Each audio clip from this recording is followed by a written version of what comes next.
Well, I guess it would help if I actually brought us on. What's up, Black Comic Lords? It's Wakanda Whiskey and Blurred Them, our Friday late night happy hour. I'm your host, Paul, and with me as usual is my boy, Marc. What's going on, Doc? What's going on, brother? How you doing? Doing good, doing good. Getting ready to finally sip on this nearest green that I purchased about a month ago, waiting for another Wakanda Whiskey and Blurred Them. That's the I, best of the nearest ones, in my opinion. I've never had this one before, so this Wait. is going to be the first Oh, no, time. no, that's a different one. I don't think I've had the nearest green. Right. So I know I haven't. So I bought it, like I said, at the beginning of the year. I cracked the seal on it yesterday. Haven't had any sips of it yet, which is about Me, to change. I'm just finishing up the last of my Sable bourbon. I like this bourbon so much. I like this one so much. I went online and bought another one.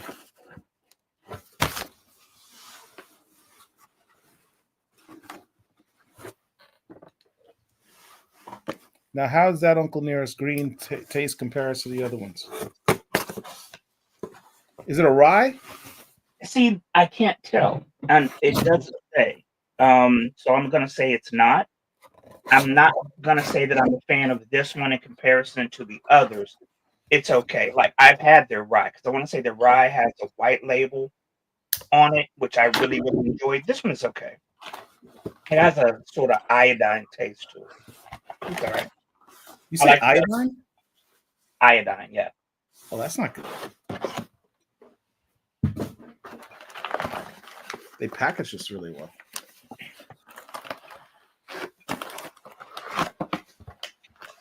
I might keep this.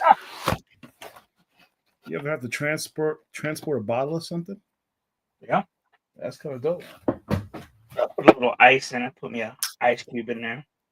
I don't use cubes. I use whiskey balls because I'm a professional. I know you think you are. Don't hate, appreciate. All right, so let's say what's up to the people in our chat.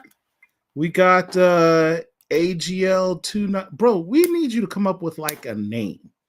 AGL297702 seems like I'm calling him George.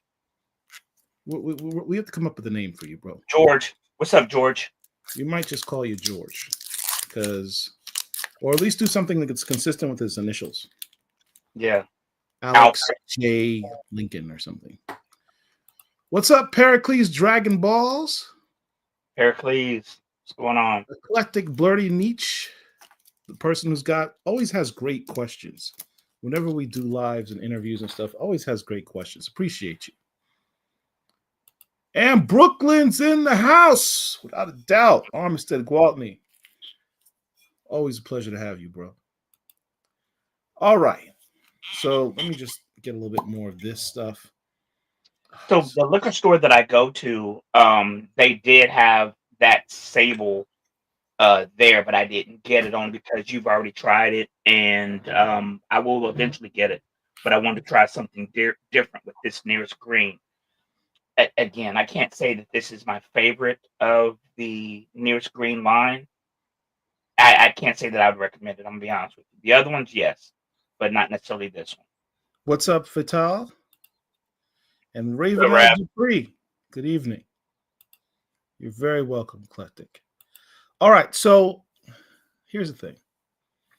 We always start the show with a little bit of Wakanda, and I can't find my Wakanda little thing because I don't know. My producer is going on vacation, so things may not be where they're supposed to be right now. He's a little off his A game because he's working really hard. No shade to the brother. He works very hard.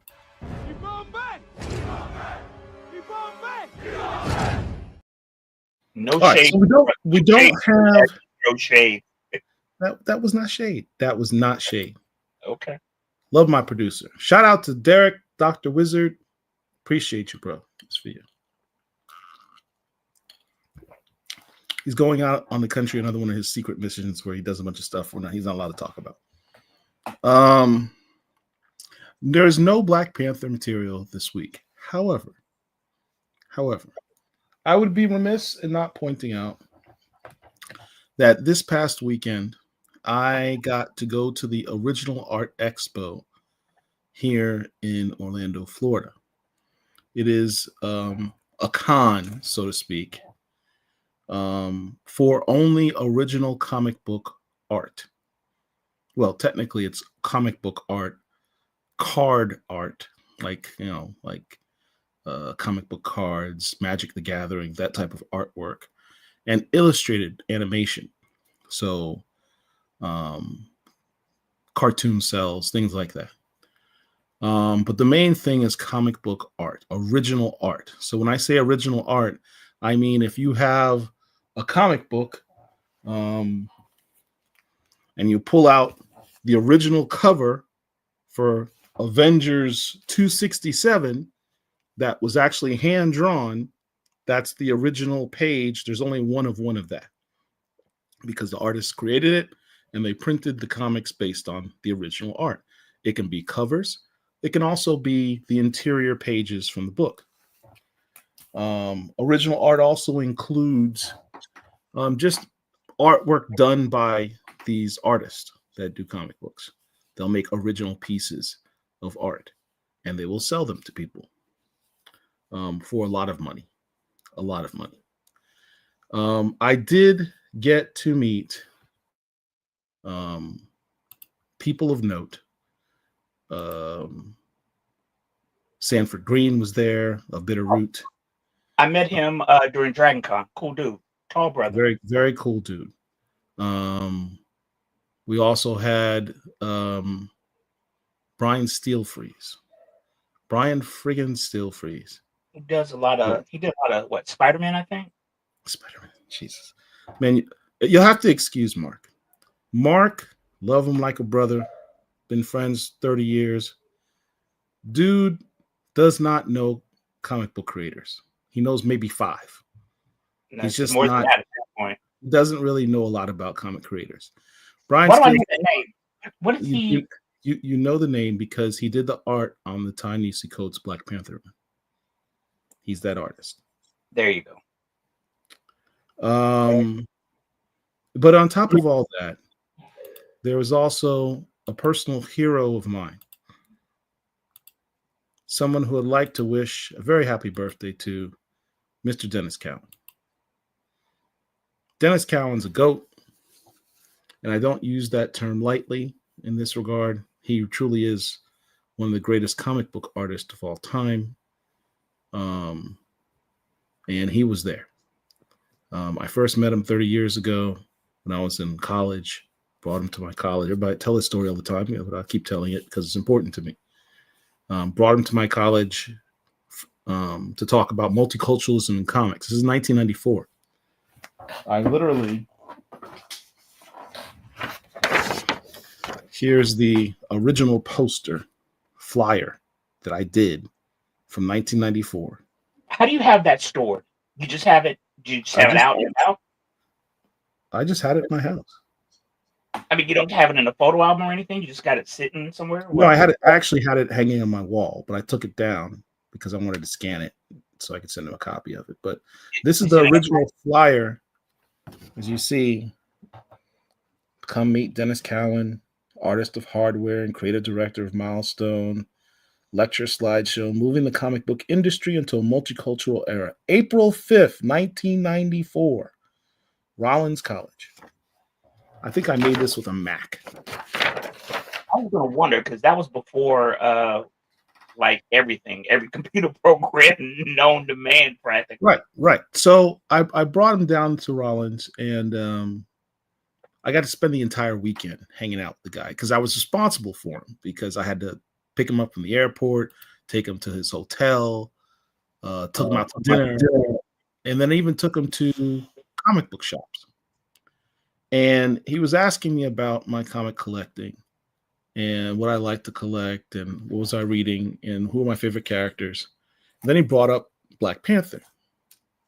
And I was like, Black Panther's kind of a C-list character. I'm not really into Black Panther because he's kind of a C-list guy. He always seems to get his ass kicked. Referring to, the the fact that he used to get his ass kicked in jungle action, what have you. He says, no. Respectfully, he's an important character. He goes through why he's important, why he's a good character. Points out his run, which was my first introduction to Black Panther, was Dennis Cowan's Volume 2 of Black Panther, the 4-issue run. Had great conversations with him throughout the course of that weekend about multiculturalism in comics and Black people in comics and Black characters in comics. Long story short, he's the reason I inevitably got into collecting and reading with intent Black characters and books with Black creators. That and Milestone, of which I was a fan of from day one. So I owe a lot to the guy. He really changed my life. So just want to give him a shout out. If you see in this picture here, he did me. I actually commissioned some original pieces of art. The one on the left is Hardware, which was my favorite Milestone character back in the day, and he said that was the title that he wrote on, and it was his favorite character. And then obviously on the right is Black Panther, who is the character he introduced me to. So that's why I commissioned him to do both of those pieces. And I have those pieces here.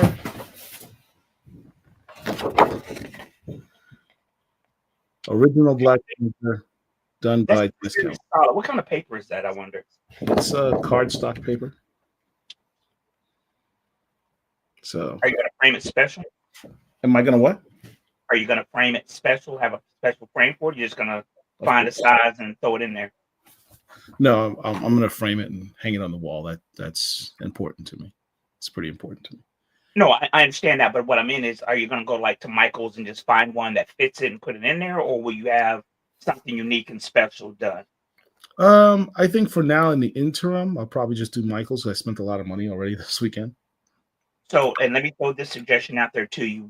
Whenever you frame that, make sure that you have the picture that you took with him in there as well. Yeah, of course. I might do a double frame with both of them and then have his picture in between. I think that's a very good idea.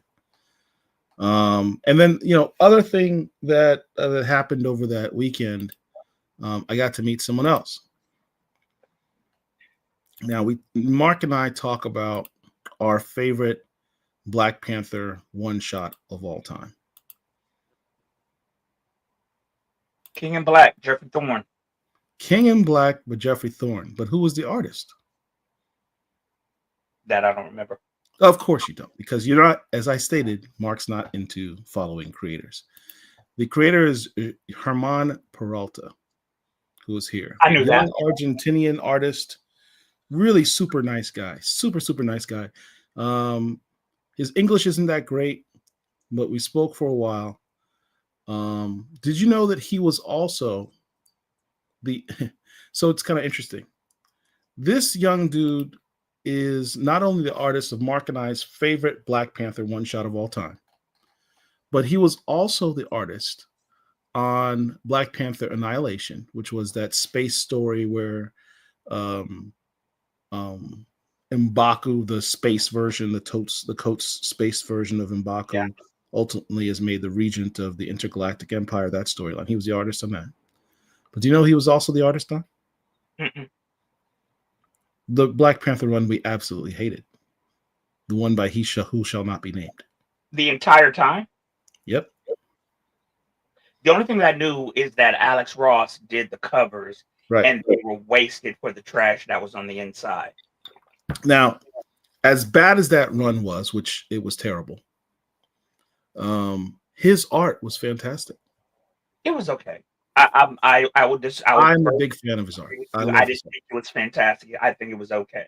I think it was fantastic. I love his art. I think he's a fantastic Black Panther artist. But we got into this interesting conversation. I literally said, because he had artwork out from that run, and one of the pictures was absolutely beautiful. and it was this full spread of like the Black Panther, Shuri, all the characters from that entire run were in one page that he drew.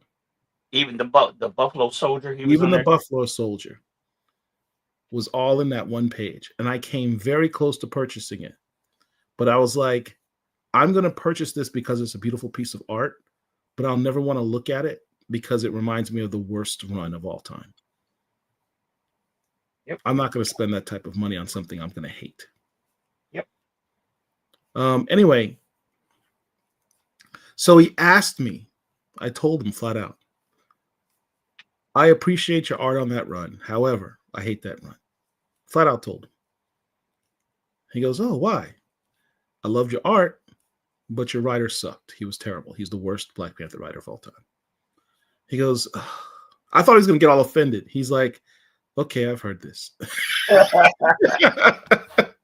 Now, here's what's crazy. Like, I wasn't familiar with that writer from anything. I know he had done some stuff on Batman. I'm not really a Batman. He's a good writer. And let no one think I mistake my words.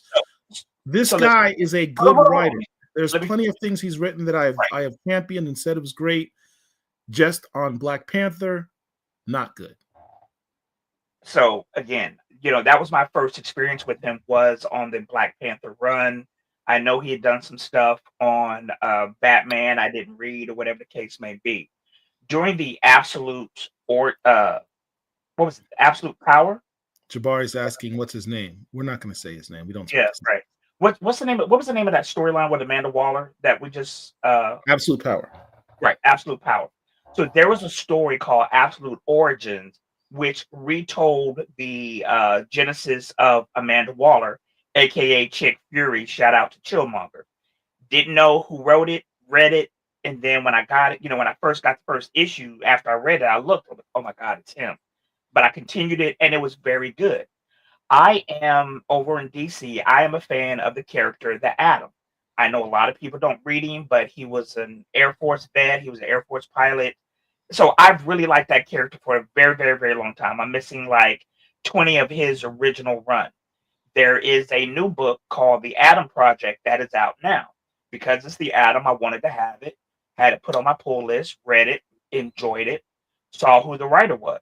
And it's him. And I'm like, why do you write these white characters so well, but you hated on the brother? It just didn't make sense to me. That guy can actually really write. He's not bad at all. He's just like a good writer. Just like Ryan Coogler, he doesn't appreciate the actual IP of Black Panther the way that he wrote it. Correct. That's a very accurate way to put it. He just does not appreciate the IP of that character. So here's the thing. I explained to him, he's like, well, why didn't you like it? Because I've heard this before. And I was like, do you really want me to answer that question to you? How much time do you have? He goes, no, seriously. He was very genuine. He's like, I hear this criticism all the time online. People hated that run, and I don't understand why. And I went chapter and verse. I said, look, you have all your artwork from this book. And I went through it, and I said, you see here? Look at how you depicted Black Panther. You know what he showed? He goes, my favorite art I did was the one one of his favorites, I should say, or one that he got a lot of acclaim for, was the cover that he did with T'Challa's face all beat to a pulp. Remember that? Yes. After Captain America, who would never fight him like that. Right. There was a cover that he did that T'Challa's face was beat to a pulp. Like, we really need to see that. And I said, look, in every one of these pictures that you're selling here, it's T'Challa getting his ass kicked by everyone. Mm-hmm. And it was just unnecessary to have a hero of that stature have a comic book where every single issue he was getting beat up. And to be clear, hold on a second, real quick. To be clear, heroes fight battles all the time. Heroes get beaten all the time. Nobody in comics is invincible. Everybody in comics has been beaten at some point in some time. But that volume of Black Panther was like, what, 25 issues? No, it was 15. Because I stopped collecting it like around 10 or 11. Every 3 issues, he was getting the dog crap beat out of him. He had on his whole costume and got put on his ass by a dude riding a fucking buffalo. It just was bad. The story was bad. I was not a fan of the art. You know, all due respect to that. We could spend all day talking about it, but suffice it to say, I explained it to him in detail as to why the whole run was bad.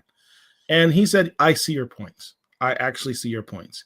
And he said, to be honest with you, I did have some reservations about some of the things that was being given to draw, but you know, I just do the pictures. I just do the storyline. This is a story that was given. So I think he recognized the fact that the run was problematic, but you know, again, his artwork was fantastic. He also did another piece for me. Here's the zoom. Here's the close up of it. He did a signature and remark. And then I asked him. He pulled out his cell phone when he was doing this piece. And I said, what artwork are you referencing to do it? And he had a picture from Brian Steelfreeze. And he was like, yeah, I love Brian Steelfreeze. And apparently Brian Steelfreeze actually gave him some instructions and stuff when he was doing Black Panther, which he really appreciated. So really, really, really, really dope experience. I highly recommend any of you next year. They do these OAX in January. If you have the opportunity and the means, please come to Orlando next year, January, for the Original Art Expo. You will have a fantastic time. It is a different experience than any other con you've ever been to before. It's not even this crowd. There's no anime, manga, cosplay, gamers. None of that stuff is there. No Hollywood stuff. It's purely comic book art and fans and collectors of comic book art. That's it. It is the most personal experience you can have. I don't know of any other experience where you can go to a con, hang out with hang out with an artist, talk to them at length, ask for art specifically of what you want and have them draw it, commission them, do pieces for you, buy original art pages, from books, the whole page. That's a one of one. People can say, well, I've got every issue of Black Panther imaginable. Cool. But what I'm looking at here is a picture hand drawn by Jack King Kirby, the Black Panther creator himself, in pencils. That's a one of one piece of art. If you own that, you're the only person on the entire planet who owns that. That's a different level of collecting. I don't care how many 9.8s or 10.0s that you have, you will never beat having the original piece of art. It doesn't get any better than that. That's the highest form of collecting you can have.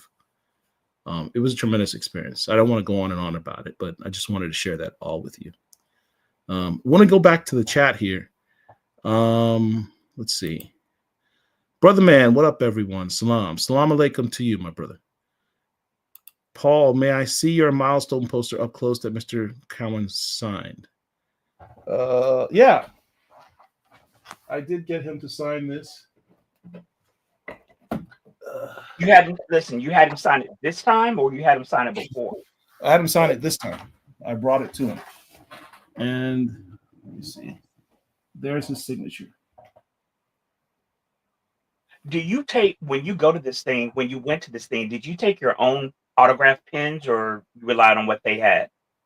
Oh, yeah, I relied on what they have. These are artists. They're there to do art. Most of them are drawing art while they're there. They're doing commission work, so you don't need to bring your own pen. Trust, they bring their own. I'll have to hang this up differently later. In fact,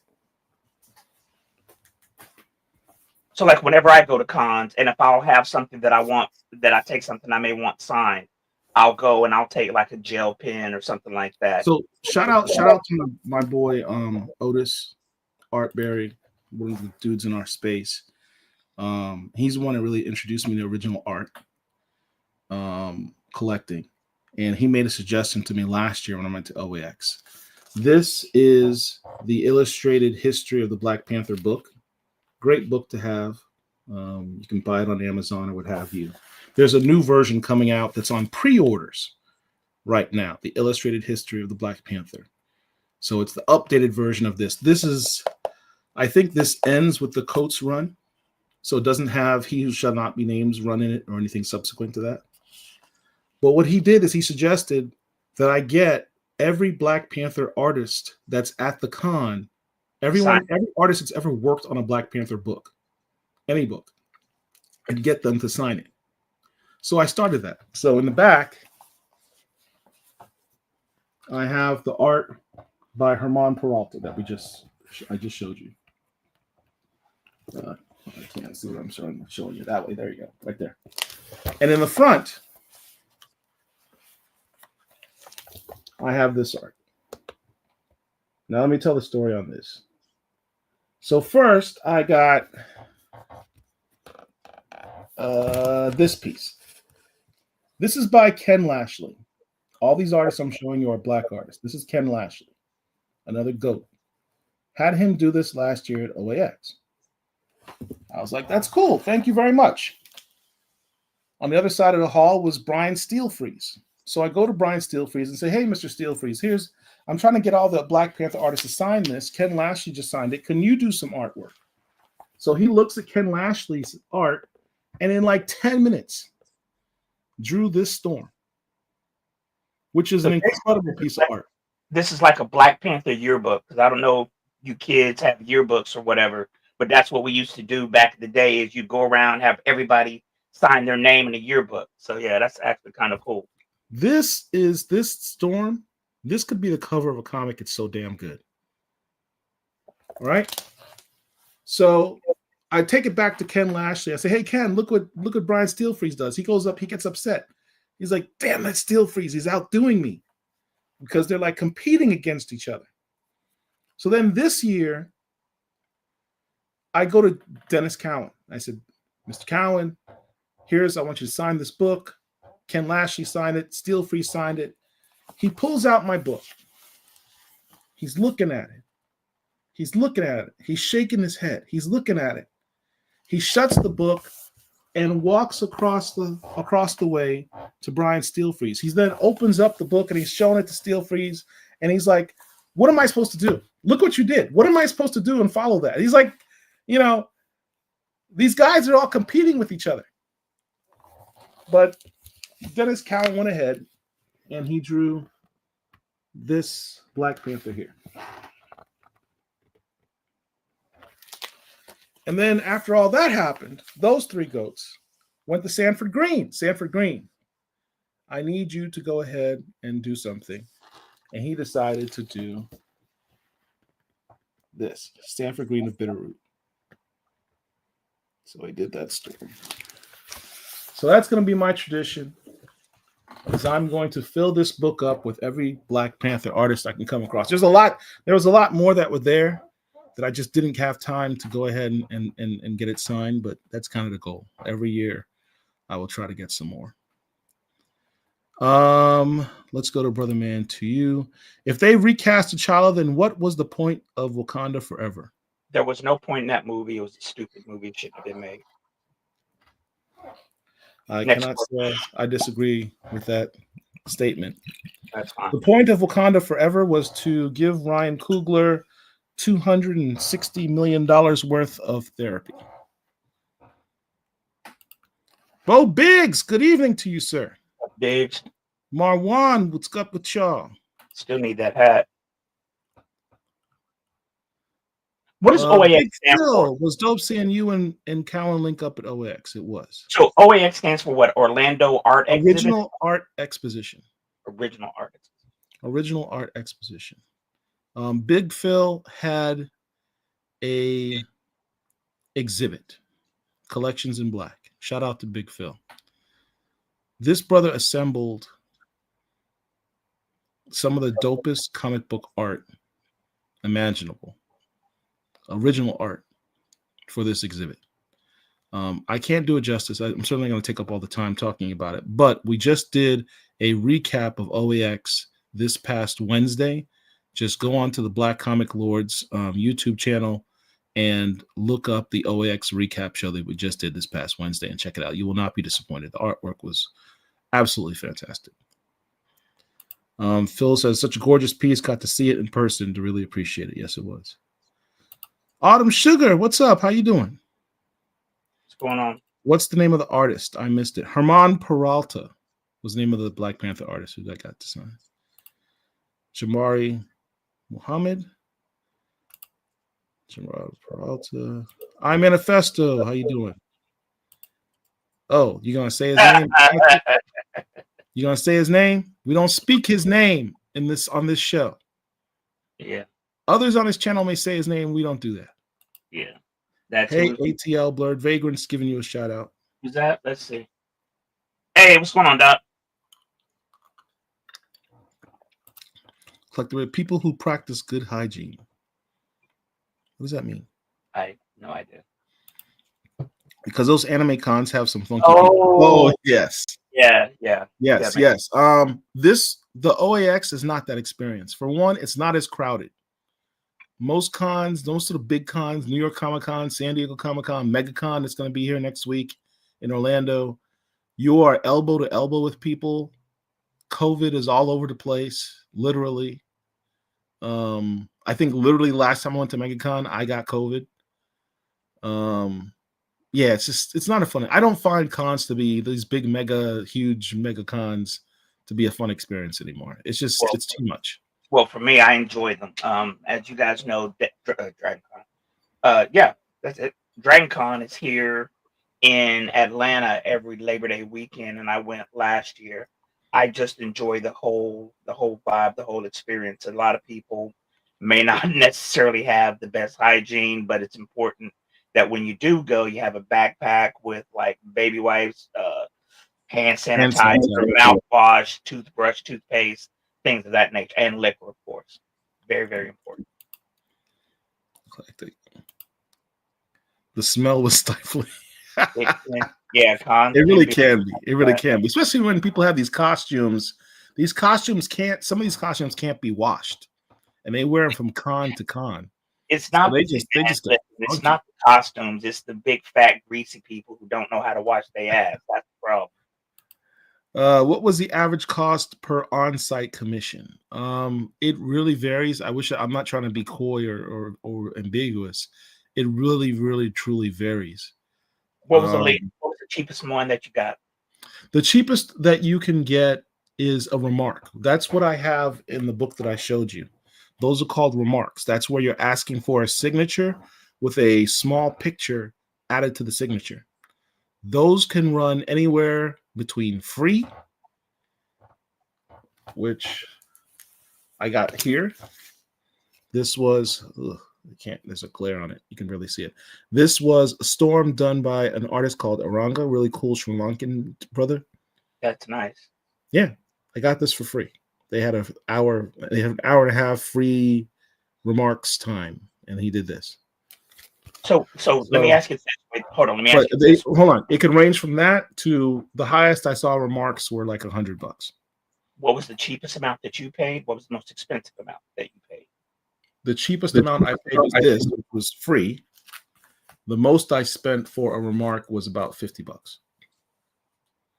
What about the art, like from Cowan? What was that? What did that run you?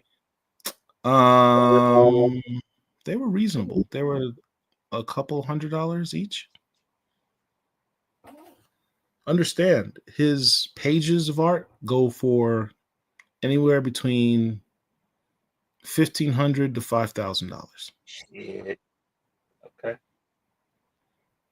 And he's not even the most expensive one. I can imagine. Hello, Paul and Mark. Are you guys? Let me say it for him. You want me to say it? What? We're gonna say it's Mark with a C. It is Mark with a C. What's going on, Austin? No, I did not know he made an icon figure. He did. I just ordered it.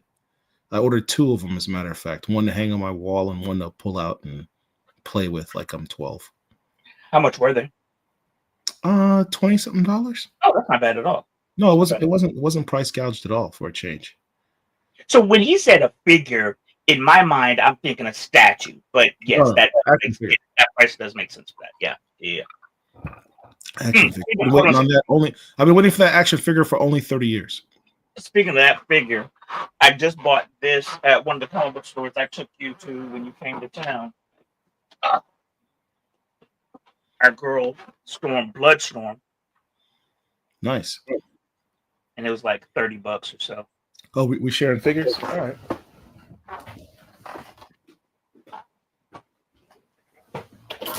I picked up this Fire and Ice. Nice. Oh, you know what? I watched that last year on YouTube. Yeah. So this is the character of what's the dude's name? Dark Wolf. Dark Wolf. And there's the picture. See, that's the type of stuff that I'd be into since I like the, sword and sandals type stuff. Yeah. And here's the figure. This figure I bought because it reminds me of Black Panther 1 million. Yeah. Mosey. Or even Bashenga. Yeah. The first Black Panther. So that's how I view him. Because that's what he looks like. So I'll eventually pull this out the box and take some pictures of different Black Panthers from different eras and do that. The channel has a short on that, Austin C. A short. Oh, yes. We have a short video that Herschel did. I'm dying, but I'm a gamer, and I've been around some undesirables. Good luck to you and cons, man. I know this is Wakanda Whiskey and Bourbon, but can you give thoughts on your friendly neighborhood Spider-Man debut? Because you're not the only one, Styles, who mentioned that. My boy Rav, he asked me about that too, and we can talk about it briefly towards the end of the show. So, yeah, that's during the blurredom portion of our show. Right. So for those who don't know, there is yet another Spider-Man cartoon. I want to say this is literally the 12th or 13th Spider-Man cartoon since his creation back in 1961 to when he first came out, whenever he dropped. He's had 12 or 13 cartoons, but Black Panther has had one. But anyway, we'll talk about it. Two technically.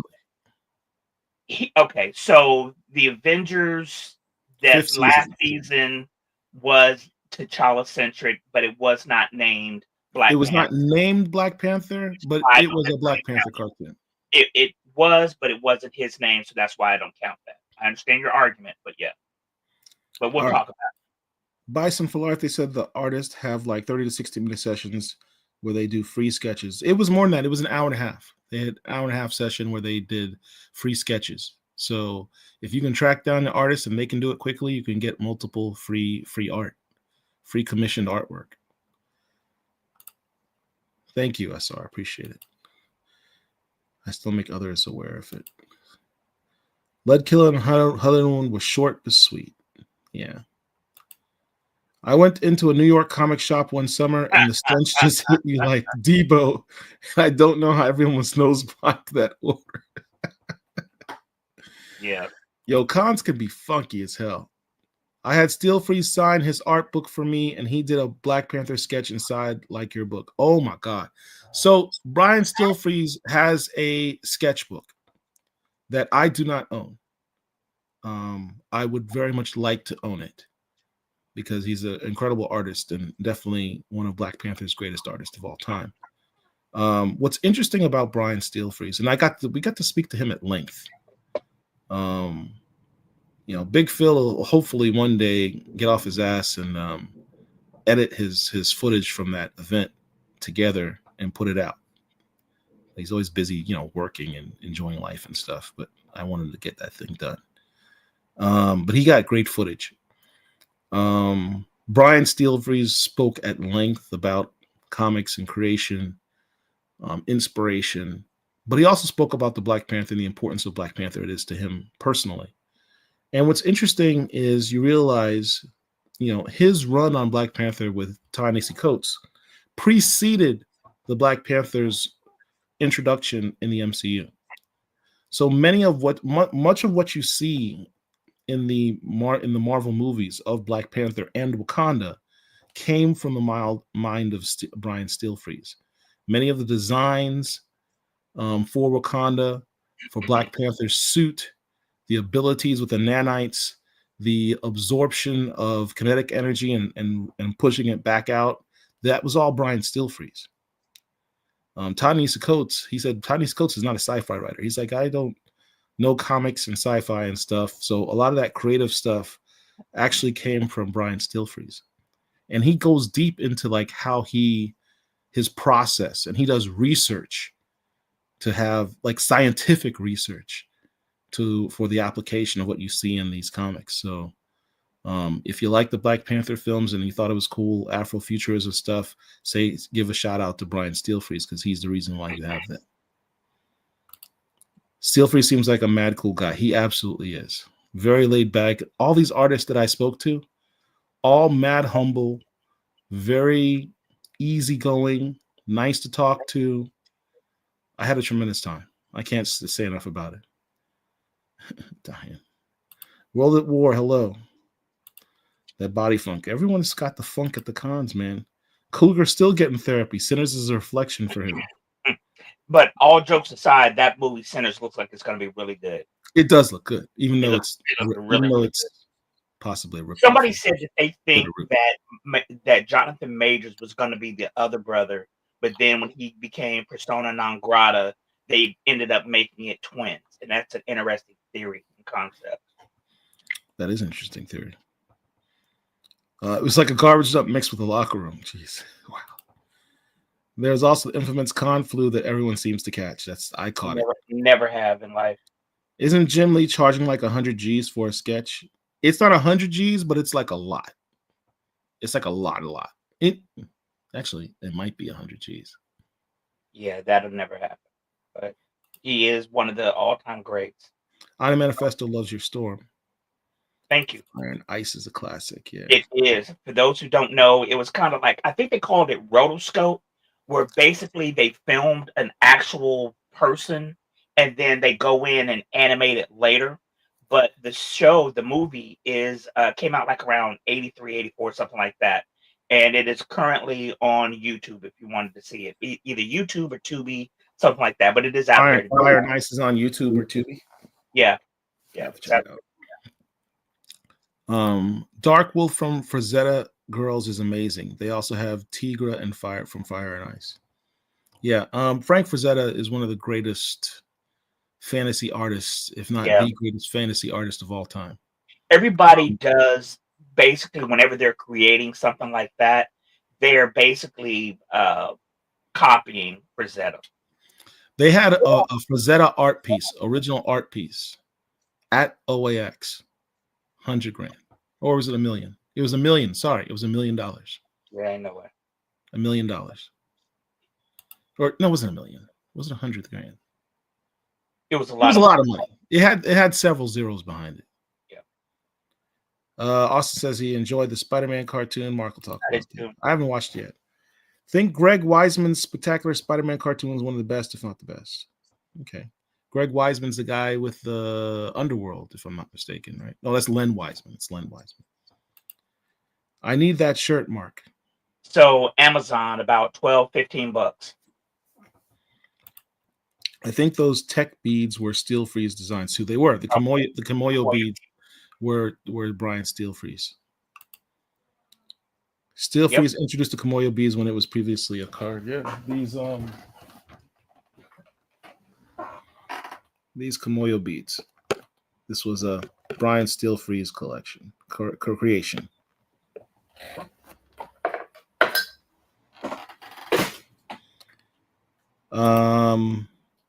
Would a Black Panther con work? No. Well, I don't think the Wakanda con. I don't think there's enough interest in that to build a whole con around that. There has been. There's a con that was called Wakanda Con. It's I want to say it's up by where Otis lives in Buffalo, New York. Wakanda Con. You can Google it. It's not going to be anything like Dragon Con or San Diego Comic Con or anything like that. But what I will tell you is this: Disney is building Wakanda here in Orlando.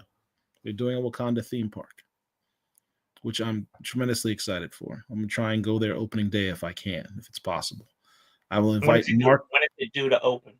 I don't know. I'll look it up, but I'm going to invite you to come down so we can go check it out together. We might even be able to film there, and give our first impressions of Wakanda in Wakanda theme park.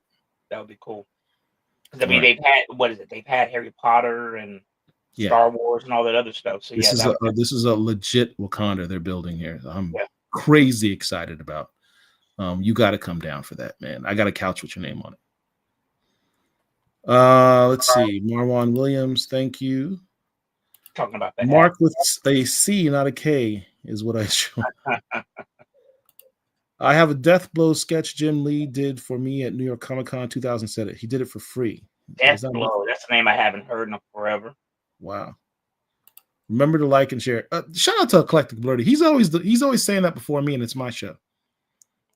Please, everyone, take a second. We got a few people here. Go ahead and like this video.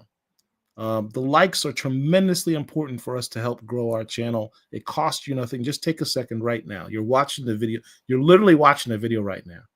Just hit the like button. I want to see the likes go up, please. All right.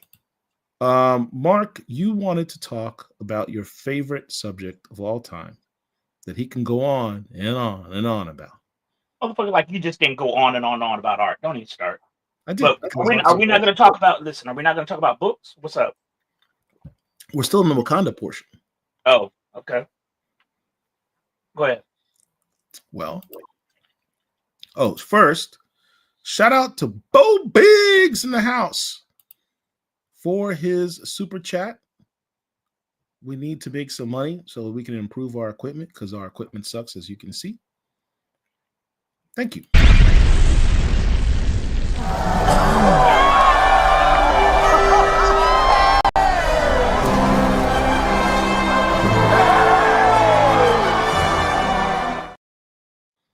Any of you else out there, if you want to donate some money to Black Comic Lords so that we can keep this channel going and paying for all this stuff, I would tremendously appreciate it. It's time for that. We need to stop paying for this thing out of our own pockets. It'd be nice if you guys help us with that. All right. So, what were we just talking about?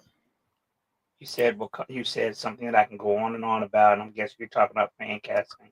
Fan casting. Mark and his fan casting.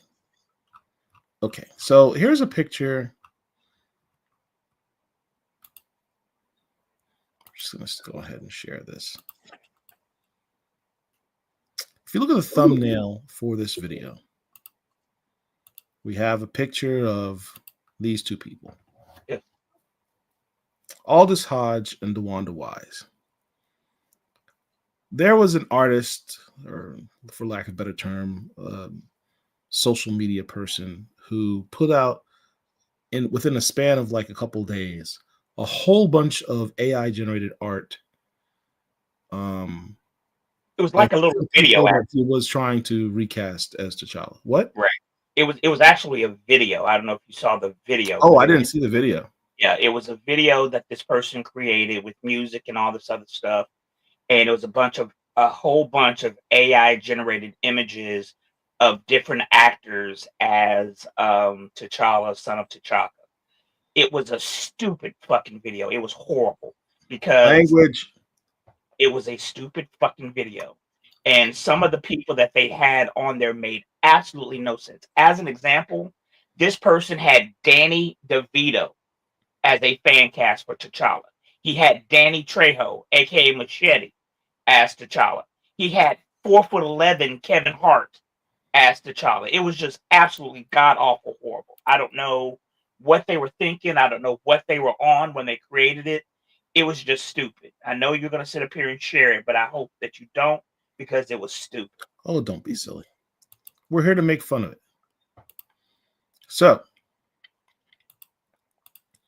let's go ahead and take a look at some of these pictures. Now, here is one that's not stupid. Right. That's the one that Idris, he is my number one choice to replace Chadwick Boseman's role on Black Panther. In fairness, Chadwick Boseman is unfortunately dead, so he's not replacing. He's not replaceable. I said the role. I didn't say no one can replace Chadwick Boseman. That's a generational actor. Plays the role. I'm talking about the role of T'Challa. Here's what's interesting about Damson Idris, though. He was over on the Twitters talking about things that he's turned down, and his account said that he turned down James Bond and that he turned down Black Panther. Mark, that was a joke. He was mocking the person asking him the question. He was basically that's exactly what he's doing. He was basically saying, someone saying, "Oh, I heard you turned down this great role." He's, "Oh yeah, I also turned down James Bond and all this other stuff." He was mocking the person for asking him the question. So he was trying to avoid answering. Okay. Well, I didn't see any LOLs or smiley faces after it, so it's called sarcasm. I understand what sarcasm is. And as I said, that was not indicated by what he wrote. But if you're saying it was, okay, that's fine. This is the number one choice. This is really for AI art. This is pretty freaking good. Really good. This is the number one choice. He's the perfect age. He is got more than enough of all the actors in terms of acting ability. He certainly has it. Now, Damson Idris, for those who don't know, starred in the great series Snowfall that was created by John Singleton. I want to say it ran about 6 or 7 seasons.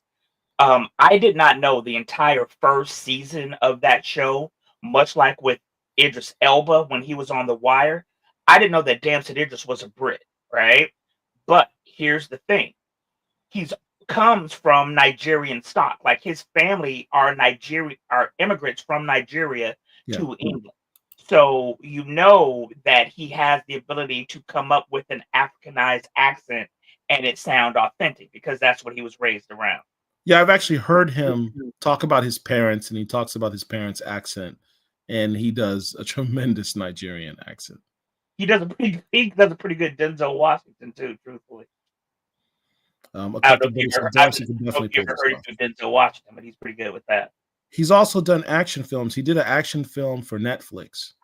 Yeah. So he's capable of doing action as well. This is the perfect actor for this role.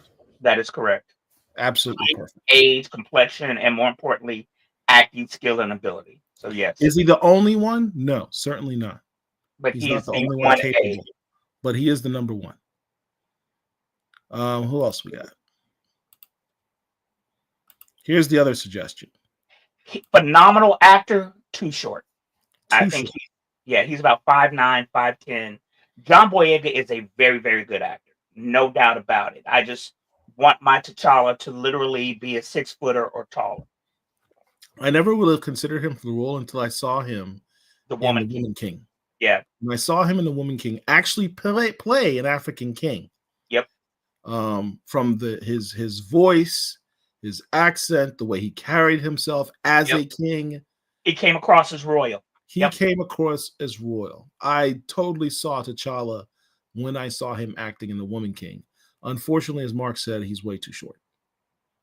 Way too short. It just would not work. And then people will say, "Oh, they can do camera angles and tricks." I'm like, yes, they can. It shouldn't be necessary. Right. We shouldn't have to do the Tom Cruise thing and shoot at different angles to make him look 6 inches taller than he actually is. Right. But John Boyega is one of the best actors out there under 40. Absolutely. He's a fantastic actor. I've been a fan of his since Attack the Block. Yep. If you have not seen the movie Attack the Block, highly recommend it. It's a cult classic. He was also, so there was an anthology series, I think it was called either Small Axe or Black Axe. I can't remember. It's on Amazon.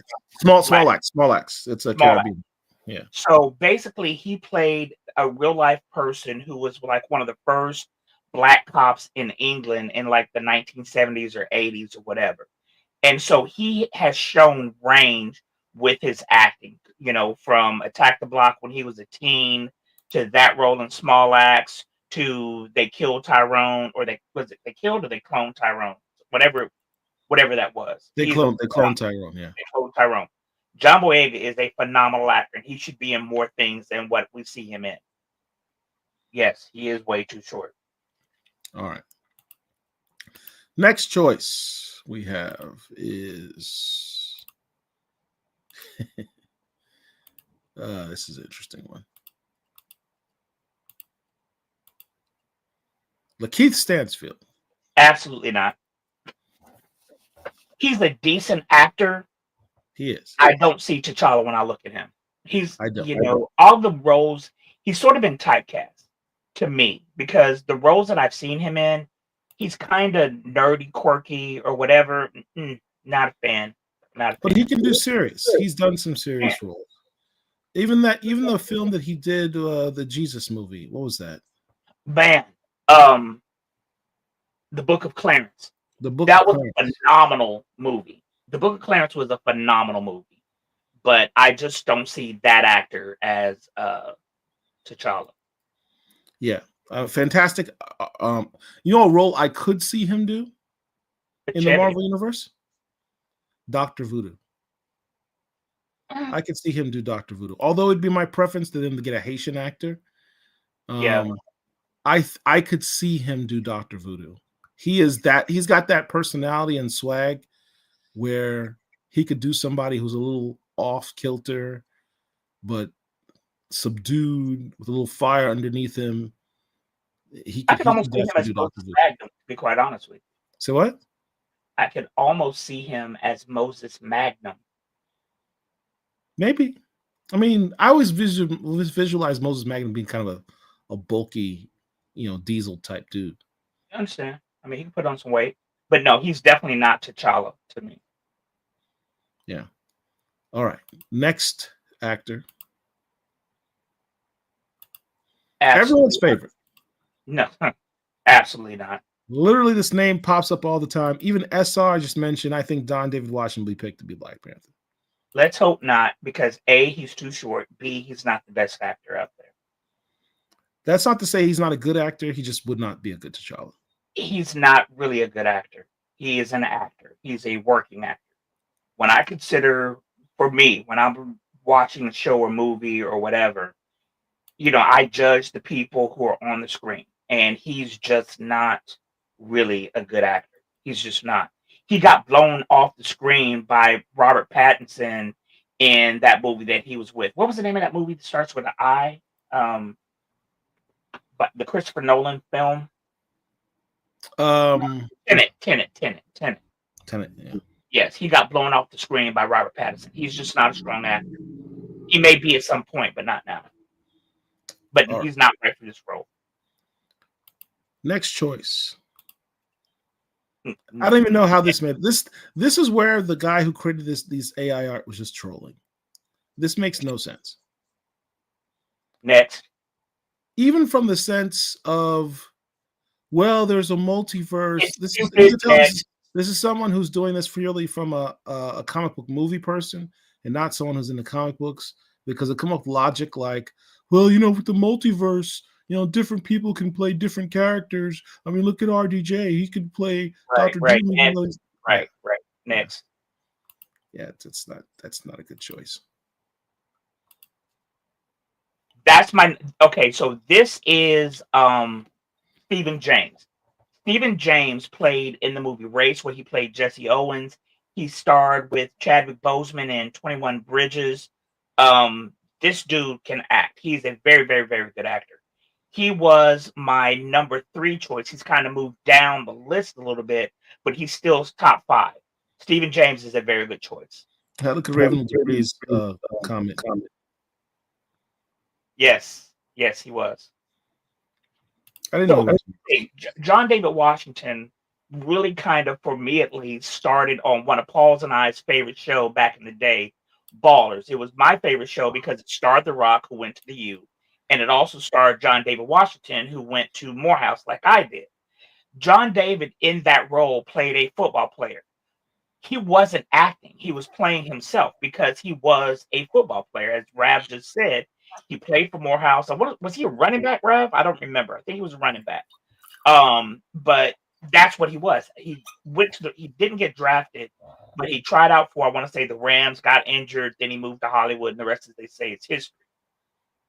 Look, nice guy, I'm sure, not right for that role. Stephen James, however, is one of the top 5 or 10 who really should be given serious consideration. The boy can act. He has a look. He has the presence. He even looks like Toussaint. Don't say that. There's a series that he was in called Homecoming. If you want to see his acting, look at Homecoming and look at 21 Bridges. This is stupid also. There's nothing to be said. Next. I'm not going to be that flippant. Yes, I agree with Mark. This is a stupid choice. This is obviously in one of those trolling choices that makes no sense. But the only reason I present it is because there are literally people that still make comments like Idris Elba should be Black Panther, right, even though he played Heimdall, which is a role, honestly, all respect to this guy. I'm a big Idris Elba fan. He should not have been playing Heimdall because Heimdall was a white dude. It was a race switching thing. Next. He can't do it. Plus fact, he's like 55. He's too old. Absolutely not. Absolutely not. Absolutely not. Everybody hates Chris, and so does Mark. I don't hate, what is his name? John Tyler, whatever his name is. Tyler, whatever the boy's name is. I'm sure he's a nice dude. He's getting acclaim on Abbott Elementary. Loved him on The Walking Dead. I never watched I Hate Chris. Everyone hates Chris, but he's not right for this role. Next. All right. Next. This name also pops up all the time. All the time. See, when you have people say names like this is my frat brother, Yahya Abdul Mateen. A couple of things about Yahya. Yahya was already Dr. Manhattan. He was Black Manta. Now he's getting ready to be Wonder Man. He was the casting. They race swapped Wonder Man, so now he's playing that. So he's already in the MCU. He's played 3 previous characters. It makes no sense. And it's interesting. He's played two different race swapped comic characters so far. Yes, he has. Yes. But he's already on his 3rd comic book role. And to be quite frank with you, he's not the strongest actor, the way I view things. So no. Yeah. Yeah, no. He's my frat brother, but I call it like I see it. No, sir, you cannot have this role. I have no idea who this dude is. I have no idea who that is. I think I saw him at the MARTA station one day. I don't know that dude. At the MARTA station. You're so Atlanta. Does anyone know who this guy is? Give us a name in the chat. Yeah, I don't know. Armisen calls him Wonder Panther. Damon Watson says, I love Ballers too. Thinking of that got me to thinking about Mayazat Corin Rinaldi, who played Candace on the show. You know what?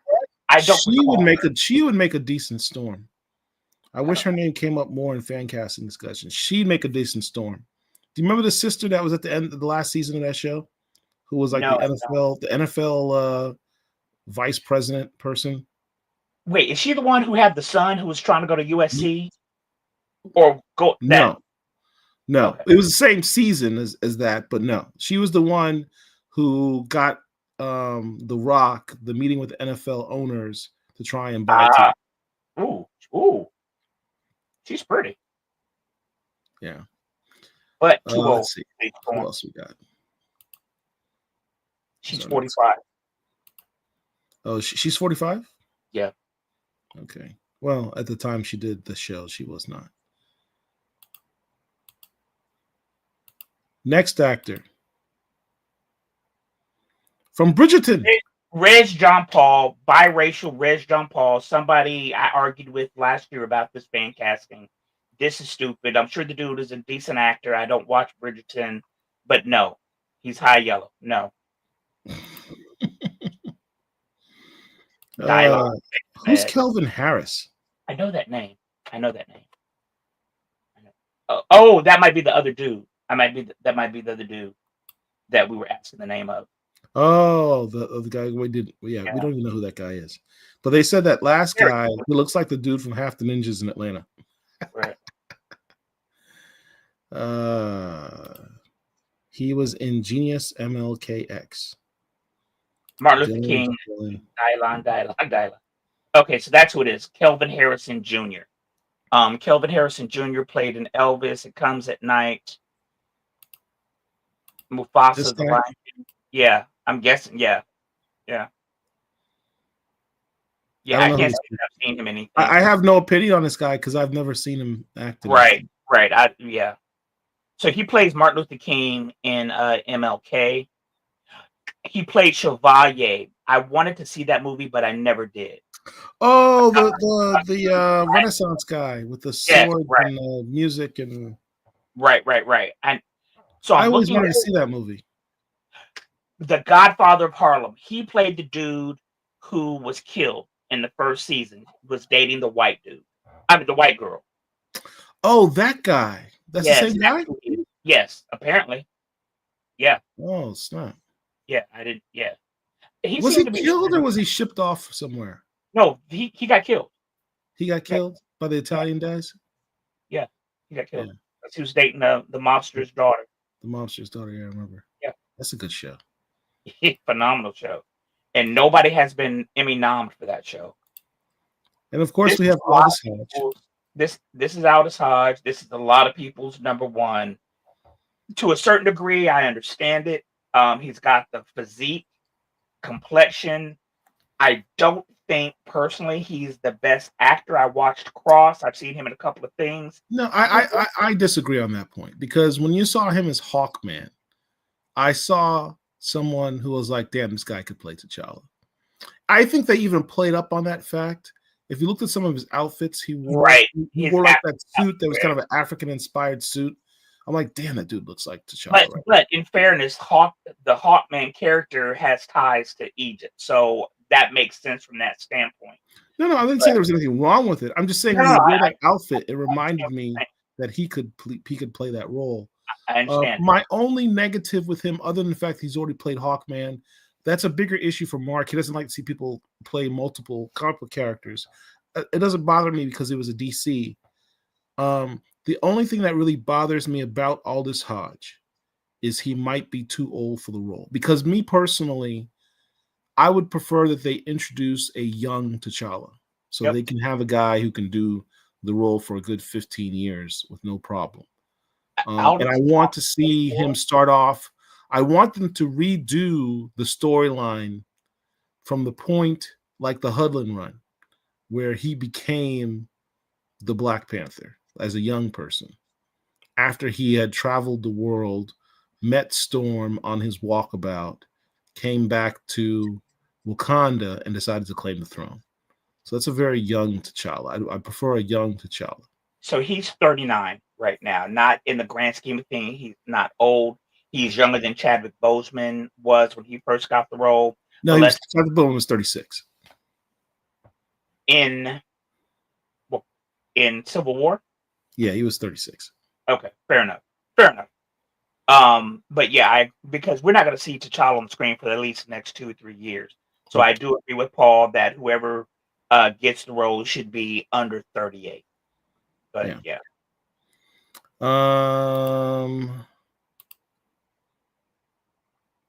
Absolutely not. Mark's favorite guy. So this is Trevante Rhodes. Trevante Rhodes came to prominence in the Oscar-winning movie Moonlight. He was the last version of the main character, the adult version. A lot of people like him because he's pretty to look at for a lot of people, and I understand that. But he's not a good actor. Now, I will say this. I saw the first 1, maybe 2 episodes of Tyson or Mike, where he played Mike Tyson, and he did really well in that.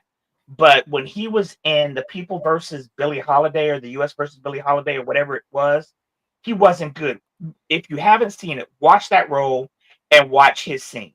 He will have 1 line of dialogue, and then his scene partner will have like 10 different lines where they are carrying the scene.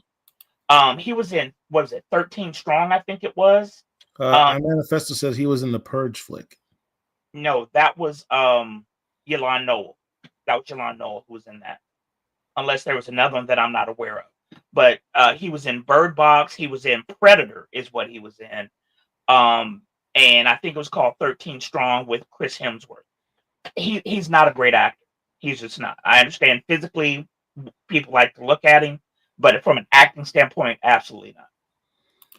iManifesto says Chevalier is on Prime now, so we can watch Thank you. I need to see that because when I saw the previews for it like 2 years ago, I wanted to see it, but it like came and went in the theaters. He kind of looks like Mike Tyson had a kid with 50 Cent. He was in Bird Box. Bird Box, yeah. He was messing with Sandra Bullock in Bird Box. Wasn't he in that Tyler Perry movie? I did not see that. He may have been. Next up. Donald Glover. Love Donald Glover to death. Good actor, not right for this role. He's already in the MCU because he's playing what is it?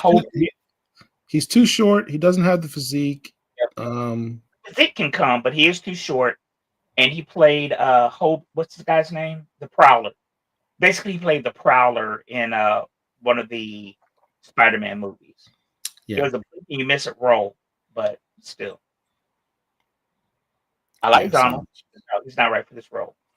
Prowler, right? I said madness. Donald should do a Prowler miniseries. You know, that's a very good idea, Vagrant. That would not be bad. Marvel did a one shot, right? They did a one shot with the Werewolf by Night one shot. Yep. I think he could easily do a cool MCU one shot for the Prowler. I think that would be cool. Yes, he's the Prowler. Yes.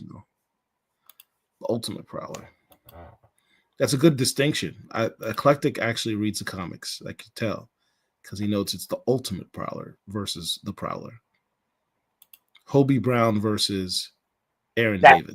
Those are two different Prowlers. And the one he played in the MCU was Aaron Davis. All right. Who's our next person? These are getting more and more ludicrous. So I started. Stop. Next. There's nothing to say. Next. AI is the devil. It is absolutely the devil. But in all honesty, why we wasting time on this? Come on now.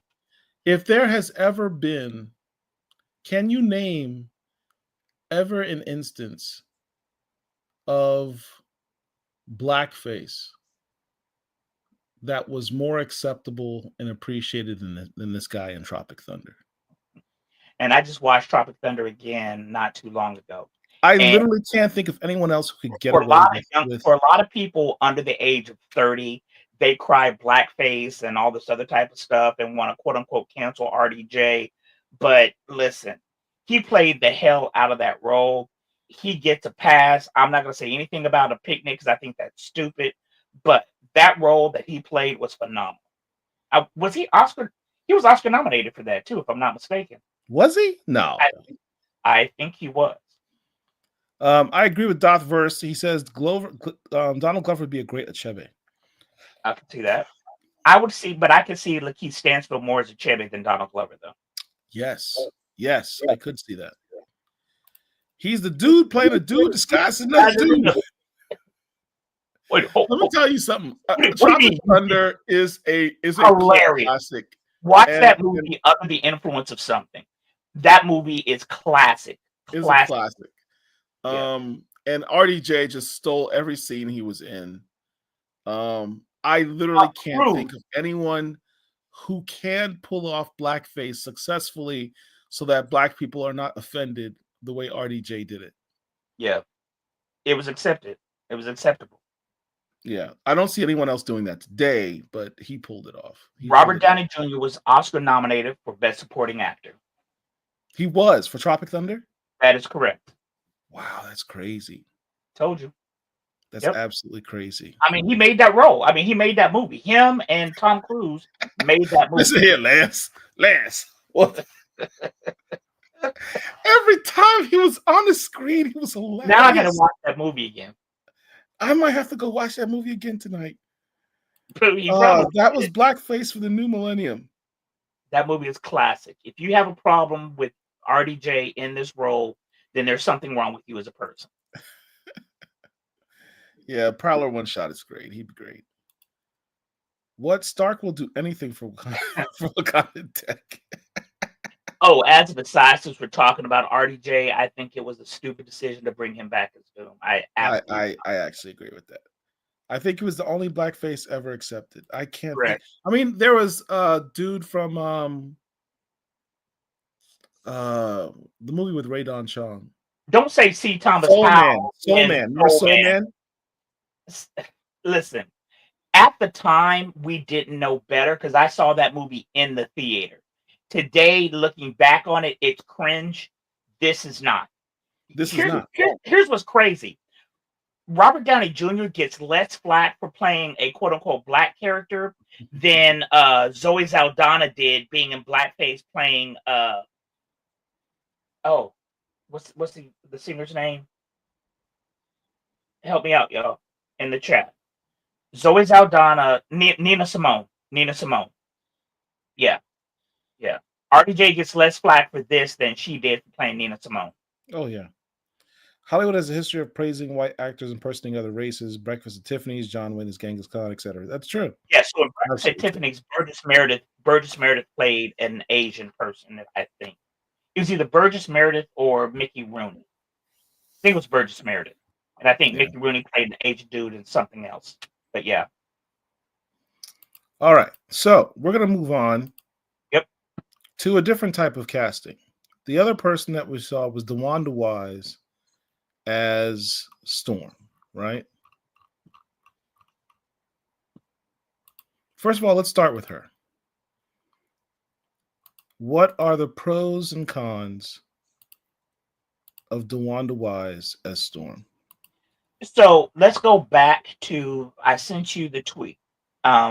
We'll get to that. Let's start. Hold on. I'm about to explain it. It's context. All right. So the other day, somebody said that there's an actor whose name I cannot recall right now is being looked at for Scott Summers, aka Cyclops. The actor in question is 20 years old. If that is in fact the case, that he is seriously being considered for that role and he is 20, then that leads me to believe that the actors and actresses who will be the upcoming X-Men will be of the younger variety. If that is in fact the case, DeWanda Wise is way, way, way too old to play that role. DeWanda Wise is, how old is she? 40. DeWanda Wise is 40.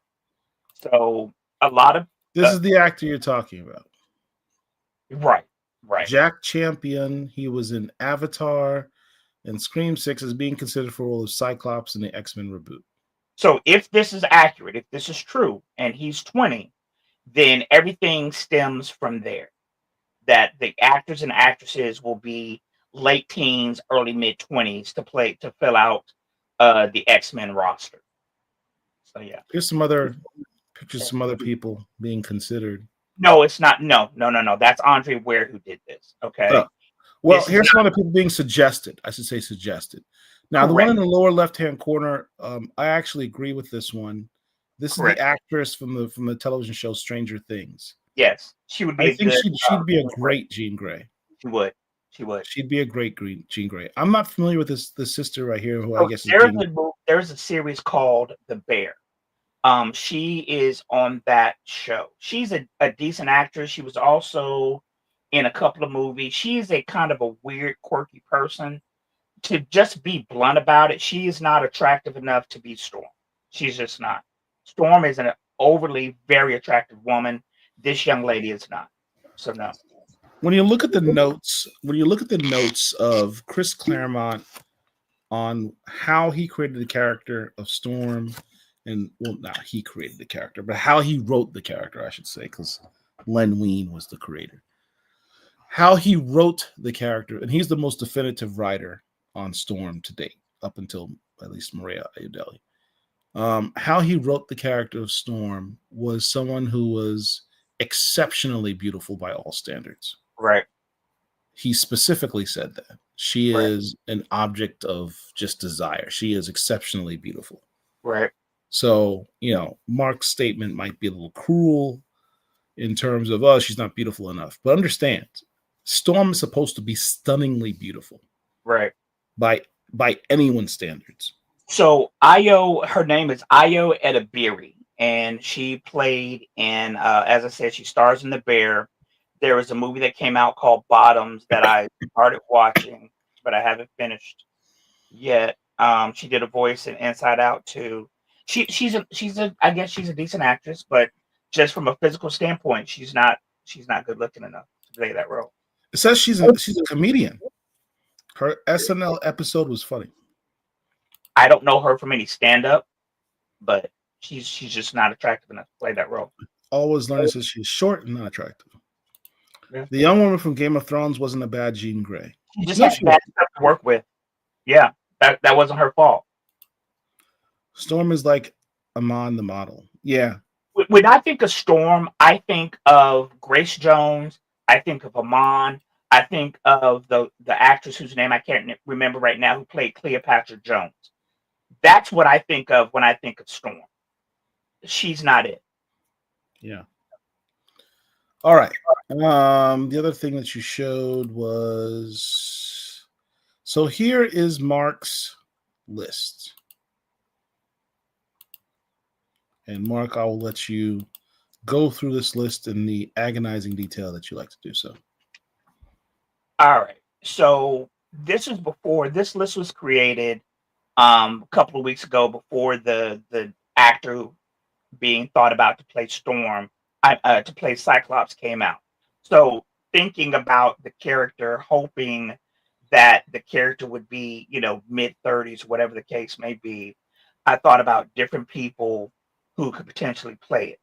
For me, 5-6 years ago, Jodie Turner-Smith was at the top of that list, right? Yeah, for me as well. Right. But to go through the list, Kiki Lane played in If Beale Street Could Talk. She was also, if I'm not mistaken, in Old Guard. She can do action. Next to her is Jodie Turner-Smith.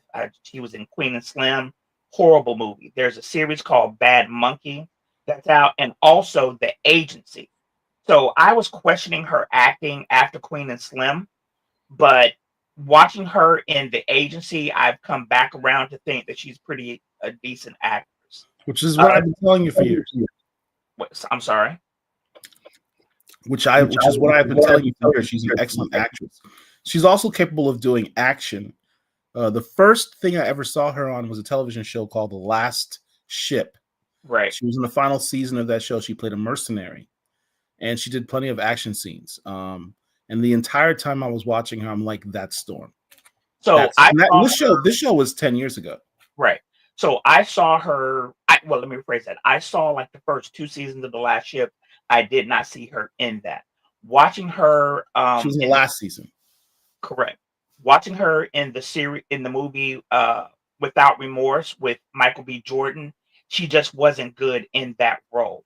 But now, having seen her in Bad Monkey and The Agency, I've come back around. DeWanda Wise, as I said, 42 Old, Anna Diop, beautiful woman. She played in Titans. Very good. Avery Holiday is probably going to be one of the most age-appropriate actresses. I could not find her age, though. She was in a show called The Emperor of Ocean Park. Very good series, stars Forrest Whitaker as a federal judge. She played his daughter. Very good. Samantha Walks. She can't be 27. I think she's older than that. What have I seen her in before? Samantha Walks.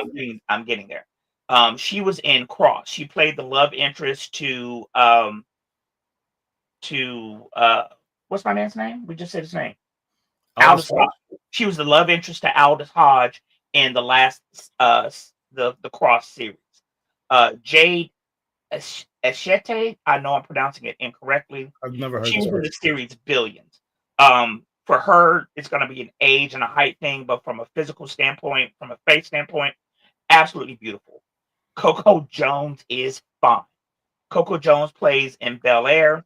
I don't know if she's that strong of an actress. I haven't seen all of Bel Air. I've seen 2, maybe 3 episodes. Those of you who've seen it can say whether or not she's a good actress or not. From a physical standpoint, yes.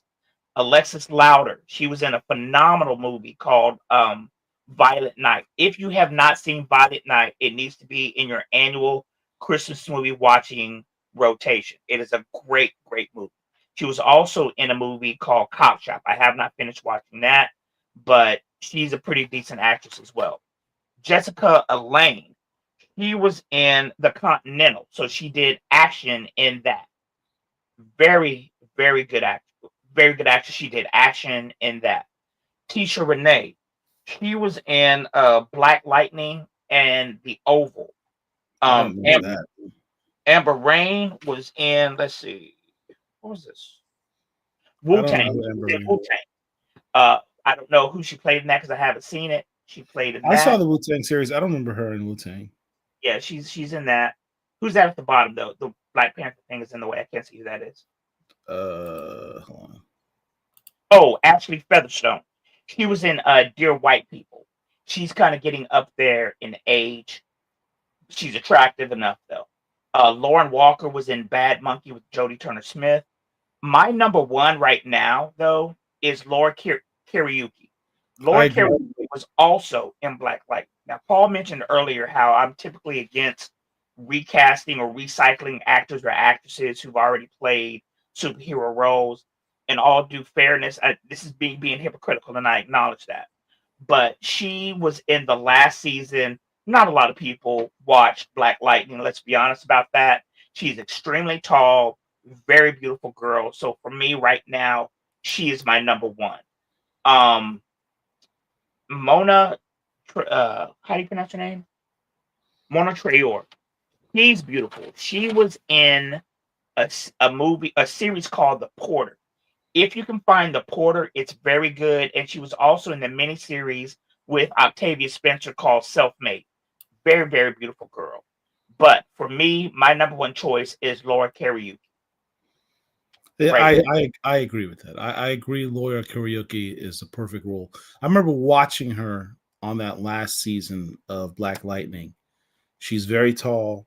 Mm-hmm. She's got the youth factor in it. She can actually act. Mm-hmm. She's got the complexion that we want for Storm. She's got the high cheekbones. She's got the strikingly beautiful looks by all standards. She's objectively beautiful. She's objectively beautiful.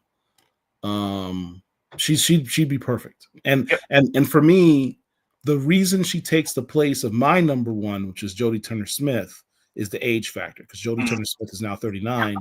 She's 27. And I think it would be my preference for Marvel in introducing the X-Men into the MCU, they start young. They start when the X-Men actually first became the X-Men. By the time you had the class after, by the time you had Giant Size X-Men number 1, those X-Men were all, with the exception of Wolverine and Banshee, they were all like in their early 20s. Right. Nobody was over the age of 25. Well, with the exception of Banshee and Wolverine. And I remember having this discussion over on the Facebooks years ago, but people had this impression that Storm was an older woman. I saw that recently over on the Twitters where somebody said that Storm is like 40 or whatever, but I don't see it. In Marvel continuity, Storm might just now getting ready to hit 40. But she's not.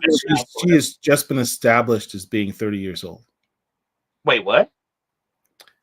If you read, well, one of the books we're going to talk about is Storm Life Dream. Her age is revealed as being 30 years old. Oh, wow. Okay. Well, okay. So Storm, when she's first introduced, then is probably like 21, 22 years old. No older than 25. And Laura Karaoke is closest in age to what I would envision the character should be. So she's now my number one. Darth first says, of this list, Laura Karaoke looks like the Storm I grew up with. Right.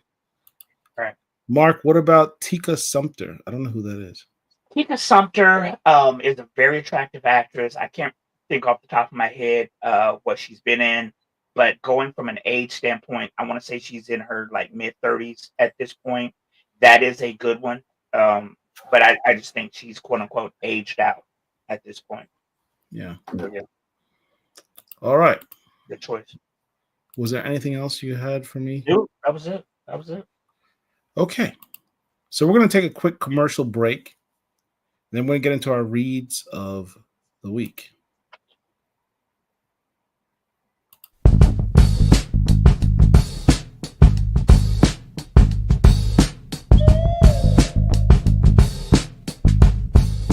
Dear Mr. Billy Graham, I know this letter is late, but you know what they say. better late than never. And I'm writing to you because I know you'll never read this or hear this. It's a measure of therapy for me, I guess. Wondering how you never get mentioned when you are really only one of the few worth mentioning. After all, I don't think Sam and Dave had you in mind, but without question, you are a soul man. How else can you explain how a man can draw tears so well if he never shed any tears of his own? Yes, and I hear music, especially drums, when I see jungle action panels. And when I see Luke Cage panels, I hear the jukebox blaring out horns in the after hours joint.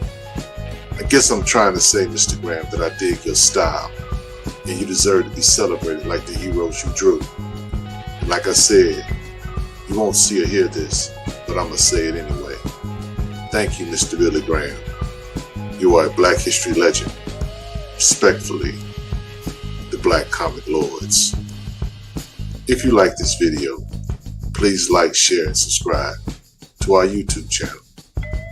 Until next time, peace.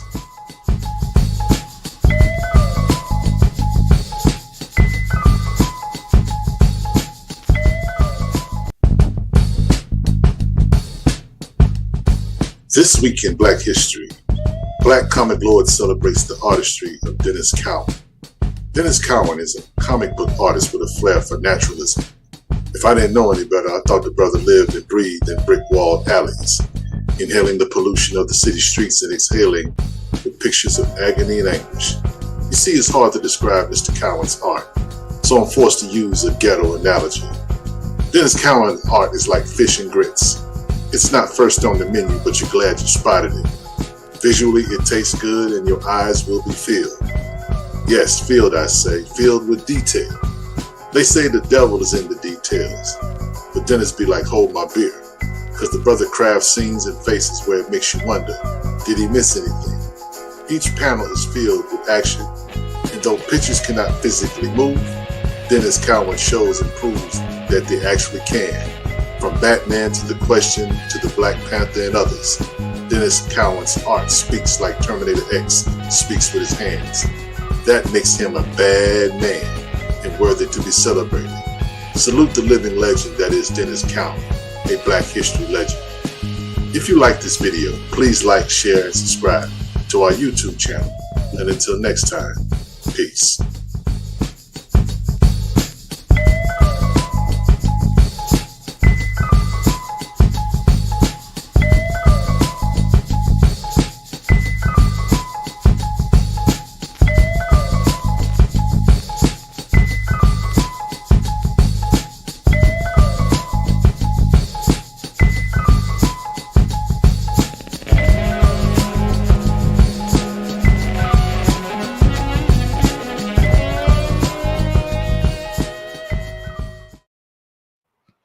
And we are back. And we are into reads of the week. Which one do you want to do first? Let's do Blade. Blade. Red Band edition. Blade was very, very, very good. Very good. So, to start it off, as you guys may know, Blade last year, because the year just started this year, but Blade was taken over by this demon known as Barney, the first vampiric creature. It set off a whole series of events. It was a cross-issue storyline called Blood Hunt. After the events of Blood Hunt, Blade got his body back. The big bad was defeated, but Blade's face, he was the front face of the tragedy that happened literally all across the world. In order to get back to himself, Blade went and sequestered himself, I want to say in Vietnam, but basically he went off the grid. This one particular chick came to find him because somebody that she's trying to kill is looking for him. Long story short, he's on the hunt for an ancient vampire. The ancient vampire comes from Roman times, was turned by one of the first vampires, Cain, as in Cain and Abel, Cain. And he's got this book that does some big bad things. Blade wants the book from him to prevent the big bad from doing what he wants to do. And the storyline and the interaction between Blade and the female character in this is very well done, very well written, very well illustrated. I'm not going to go deep into it. This was a very good issue. I really, really enjoyed this issue. Don't give any spoilers, but it was just really, really, really good. It was gory. That's why it had the red band. You got vampires in there getting murked. They're getting heads chopped off, cut in half, and all this other type of stuff. But the dialogue specifically, when Blade was talking to the female character again, whose name I can't recall, it was deep. I like the way Brian Everett Hill writes. I know over on Ultimate Black Panther, a lot of people aren't necessarily enamored with it because it is a slow burn. This ain't that. His book, this is his second Blade volume, if I'm not mistaken. Yes. They are action packed. This is a good book. This is a very good read. I think the next issue is the last one, maybe, or is there one more after that? I thought it was an ongoing series. Is it? Okay, I don't know. But all that to be said, we're 4 issues in. You shouldn't have any problems getting 1 through 3. 4 is on the newsstands now. This is a good read. This is a good book. Brian Edward Hill is doing his thing with this.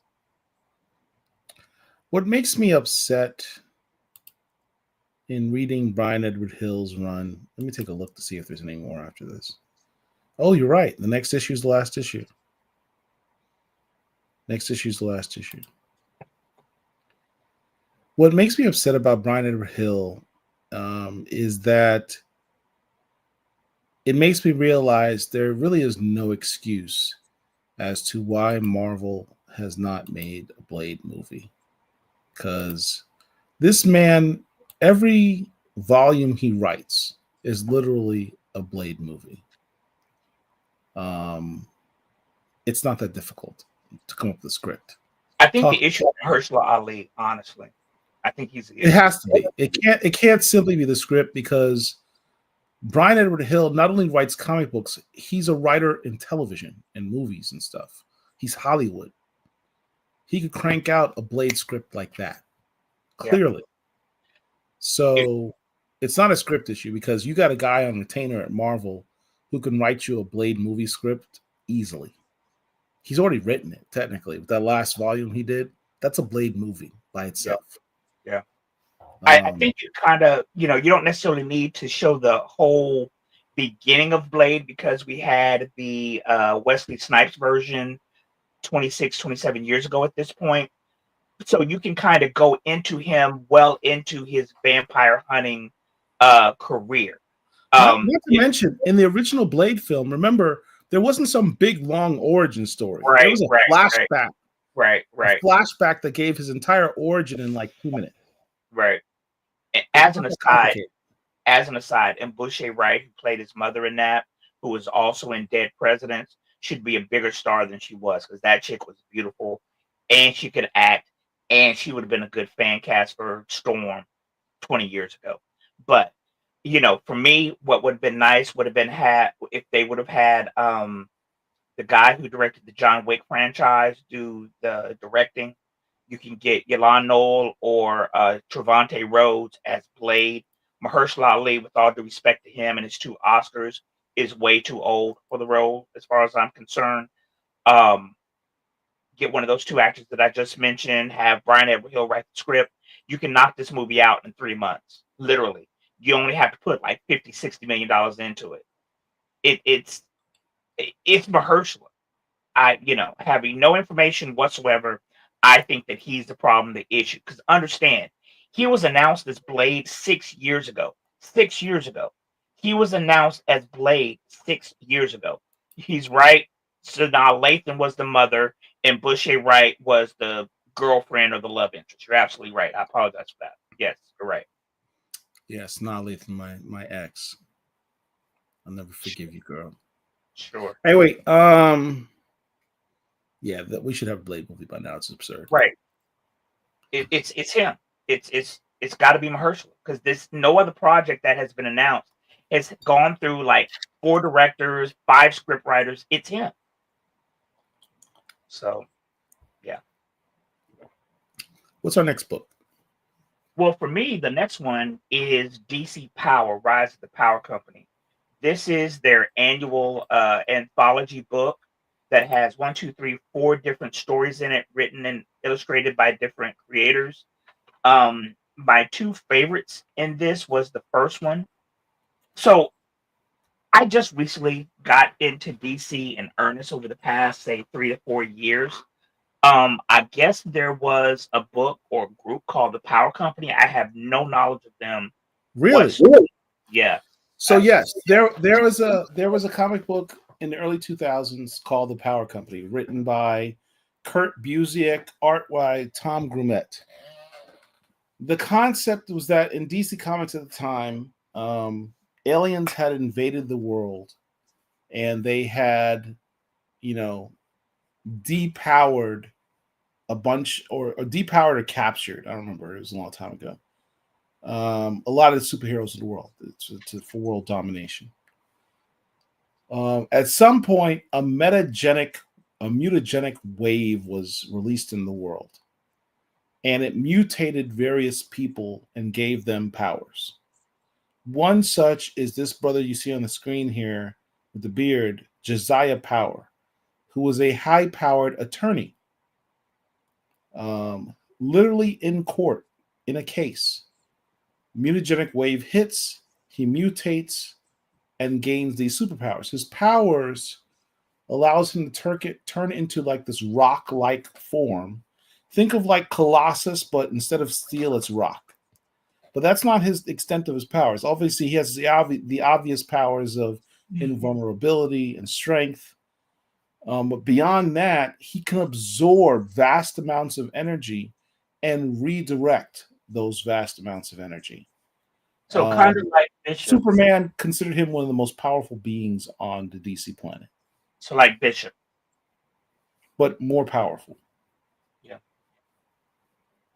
So anyway, he decides, you know what? I'm not going to form a Justice League. I'm going to form a new type of superhero group called the Power Company. I'm going to base it, because he lost his job as an attorney because he got these powers while he was in court. So nobody wanted to deal with a guy who was a monster, so to speak. So he lost his job as an attorney. And Mark and I can appreciate this because we're both attorneys. If we both got our superpowers while we're in court in trial, that might affect our careers. So this guy decided to form his own heroes for hire type of agency called the Power Company, and he based it on the corporate design of a law firm, where he is the senior partner. There may be junior partners, and there's associates attorneys. And depending on the value you are, the role you play, you're either an associate or a partner. And they would just take jobs for money as superheroes, so to speak, or mercenaries. In this newest iteration of this series, he has lost his nephew. And if you want more information on all this, we just interviewed all the creators on this. The main story that you see on this cover called The Company Man. We interviewed these guys last week. Brandon Thomas is the writer, art by Charles Stewart III and Anthony Fowler Jr. You can catch it on our YouTube channel. But a really dope story, dope concept. What I loved about this, one of the things I've been complaining about with Black History Month that comes up every year is that Marvel and DC puts out these books that are kind of meaningless. They put out books that have Black characters in them, but they don't have any agency into the larger continuity. This one does. This one actually the storyline started in the Black Lightning series by Brandon Easton. And in that is actually a spin-off or a continuation of what happened in Absolute Power, which was a fantastic crossover series that DC do. Much credit to both Marvel and DC for this past year in 2024. Both of them had crossovers that actually were good. And they were Power, and Marvel had What? And both of them were black centric. In DC, the Absolute Power focused on Amanda Waller, and in Marvel, you had the whole Blood Hunt storyline that focused on Blade, or the takeover. Written by Jed McKay. Yeah. So absolute power occurs. A lot of powers are taken away from superheroes and dispersed amongst other people, and now new people have powers, and existing superheroes have their powers mixed up. Great segue to great storytelling. That storyline continued in Black Lightning by Brandon Thomas, and so that and Josiah Power appears in that series, which leads to this DC Power series. So DC actually, I don't know if they listen to us because I complain about this all the time, but Marquise Draper over there said, hey, let's make this something that makes sense, that is tied into the DC universe. It's not just an anthology book of one-off stories that are absolutely meaningless and have no agency in the DC universe. This is part of a larger storyline.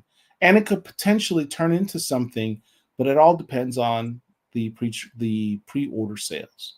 Right. So if you guys pre-order this book and there's enough sales, they've literally set it up. This can be an ongoing series or a limited series in the future, with a lot of great original Black characters. Some of them are not even derivative characters, like Josiah Power, Vixen, Cyborg. These are not derivative characters of existing characters. These aren't blackface versions of other DC characters. These are original Black characters. Right. So Josiah Power is really cool. In this book, there are 4 separate stories. The first one, of course, is the one Paul just mentioned, called The Company Man. That's about Josiah Power. The second story, which was okay, I wasn't a huge fan of the art, and quite frankly, the story was okay. That starred Vixen and Bolt in the Ring of Power. Bolt basically was this Black kid who got a ring and had the powers of Shazam, so to speak. The third story is Cyborg and Green Lantern Sojourner. What's her name? Sojourner Mullen. Right. And the artwork is by your boy Kanan White, or he's the co-artist. Right. He is one of the artists for that storyline. That storyline was okay, but the one that I really, really enjoyed, I liked The Company Man, the first one, but the last one I really, really dug. Batman and the Signal in the dynamic duo. So there is a Black Superman. That was written by Vita Ayala. Right. There is a Black Batman out there. Is that Jace Fox? Is that Jace Fox? Jace Fox. Right. So I don't know what city he's in, but he's out there doing his New York. He's in New York. In New York. Okay. So he's in New York doing his Batman thing. He's fighting. Then all of a sudden, the Black character Signal comes up. They team up, fight these bad guys, defeat them. What I really loved about this story was it was talking like we as Black folks, Black men specifically, actually talk. Signal was sitting up here trying to engage with Jace Fox. Jace Fox wasn't having any of it. The Signal followed him. Jace, being a man, realized that he was out of pocket, apologized, and it was just very, very good. So of the 4 stories, this one was my favorite. I would say The Company Man was my second, and then the other 2 was, were fine. But yeah. Shout out to Charles Stewart. He's the artist on this Company Man storyline you were just talking about. Yeah. He said it was so fun to work on this. He says, better be cosplaying as him this year, man. Paul, I'm talking to you. I'll try and work on that. Maybe I can get some Black number 5 just for men, hair dye, and dye my beard, and put on one of my suits from work and hit the gym. And because it's Diesel. First of all, F you. But anyway, so Charles Stewart, on Wednesday, we're going to be having a show, if you're still watching. We're having a show on Stormwatch, a special edition of Stormwatch, to go over Storm Life Dream. And feel free, if you're interested, let me know. I will send you the link. You can join our show. Angelique Roche will be on there with Maria Iodelli to talk about the Storm Life Dream book, of which you're one of the artists. So please, you're more than welcome to join us on that show. I really hope you join us. Thank you. So now I'm interested in getting the original Power Company because I did like that story. Start by getting. There's a one shot called The Power Company Josiah Power. Start by getting that. There's also a book called The Power Company Skyrocket, which is a black female Air Force pilot. I'm sorry, Navy pilot who becomes a superhero, much kind of like Riri Williams. Get that book. It's a one shot. Then you can get The Power Company, which I believe is an 18 issue series. 18. But you can literally buy all those in back issue bins for a couple bucks. It's not expensive to collect that series at all. Yeah, I'm adding it to my queue now because I had never heard of that character prior to reading this. Definitely get the Josiah Power and Skyrocket books, and then you can go into The Power Company. But yeah, this is a great book. I enjoyed it. I like the fact that it wasn't just a throwaway book. I like the fact that it ties into the larger DC universe. Mm-hmm. I like the fact that it can become something. And we get these comments all the time about, why don't we have more black characters? Why don't we have more black stories? To be honest, it's really just sales, guys. It's money. These are companies, these are corporate entities. At the end of the day, it comes down to what sells. If you guys aren't pre-ordering these books, you're not going to get these characters. You're not going to get these creators continuing to make these characters and these stories. It's just that simple. Pre-order these books, you will get these characters. Mark, shout out to Marquise Draper at DC. He's bending over backwards to give us the content that we complain about all the time. But at the end of the day, if you want this to continue, you got to pre-order the books. I will stand on this grid. That's my mantra for 2025. I am making a concentrated effort to encourage people to pre-order the books that you want to see, because I'm tired of hearing comments about how we don't get this, how they don't give us that. These are businesses. Money talks. Pre-order the books. You will get what you want. It's as simple as that. That's I just added all those Power Company books to my wish list because, like I said, prior to reading this, I had never heard of that character. I've never seen him in anything. My shout out to you for even having a wish list now. You've grown so much in the last 5 years. Okay, well, first off, my wish list has always been there. I've always had a wish list of things that I did not have. So that's nothing new. And thanks to the app, I just put it on there. So, yeah. Is that covered by Kari Randolph? Yes, it is. Yeah.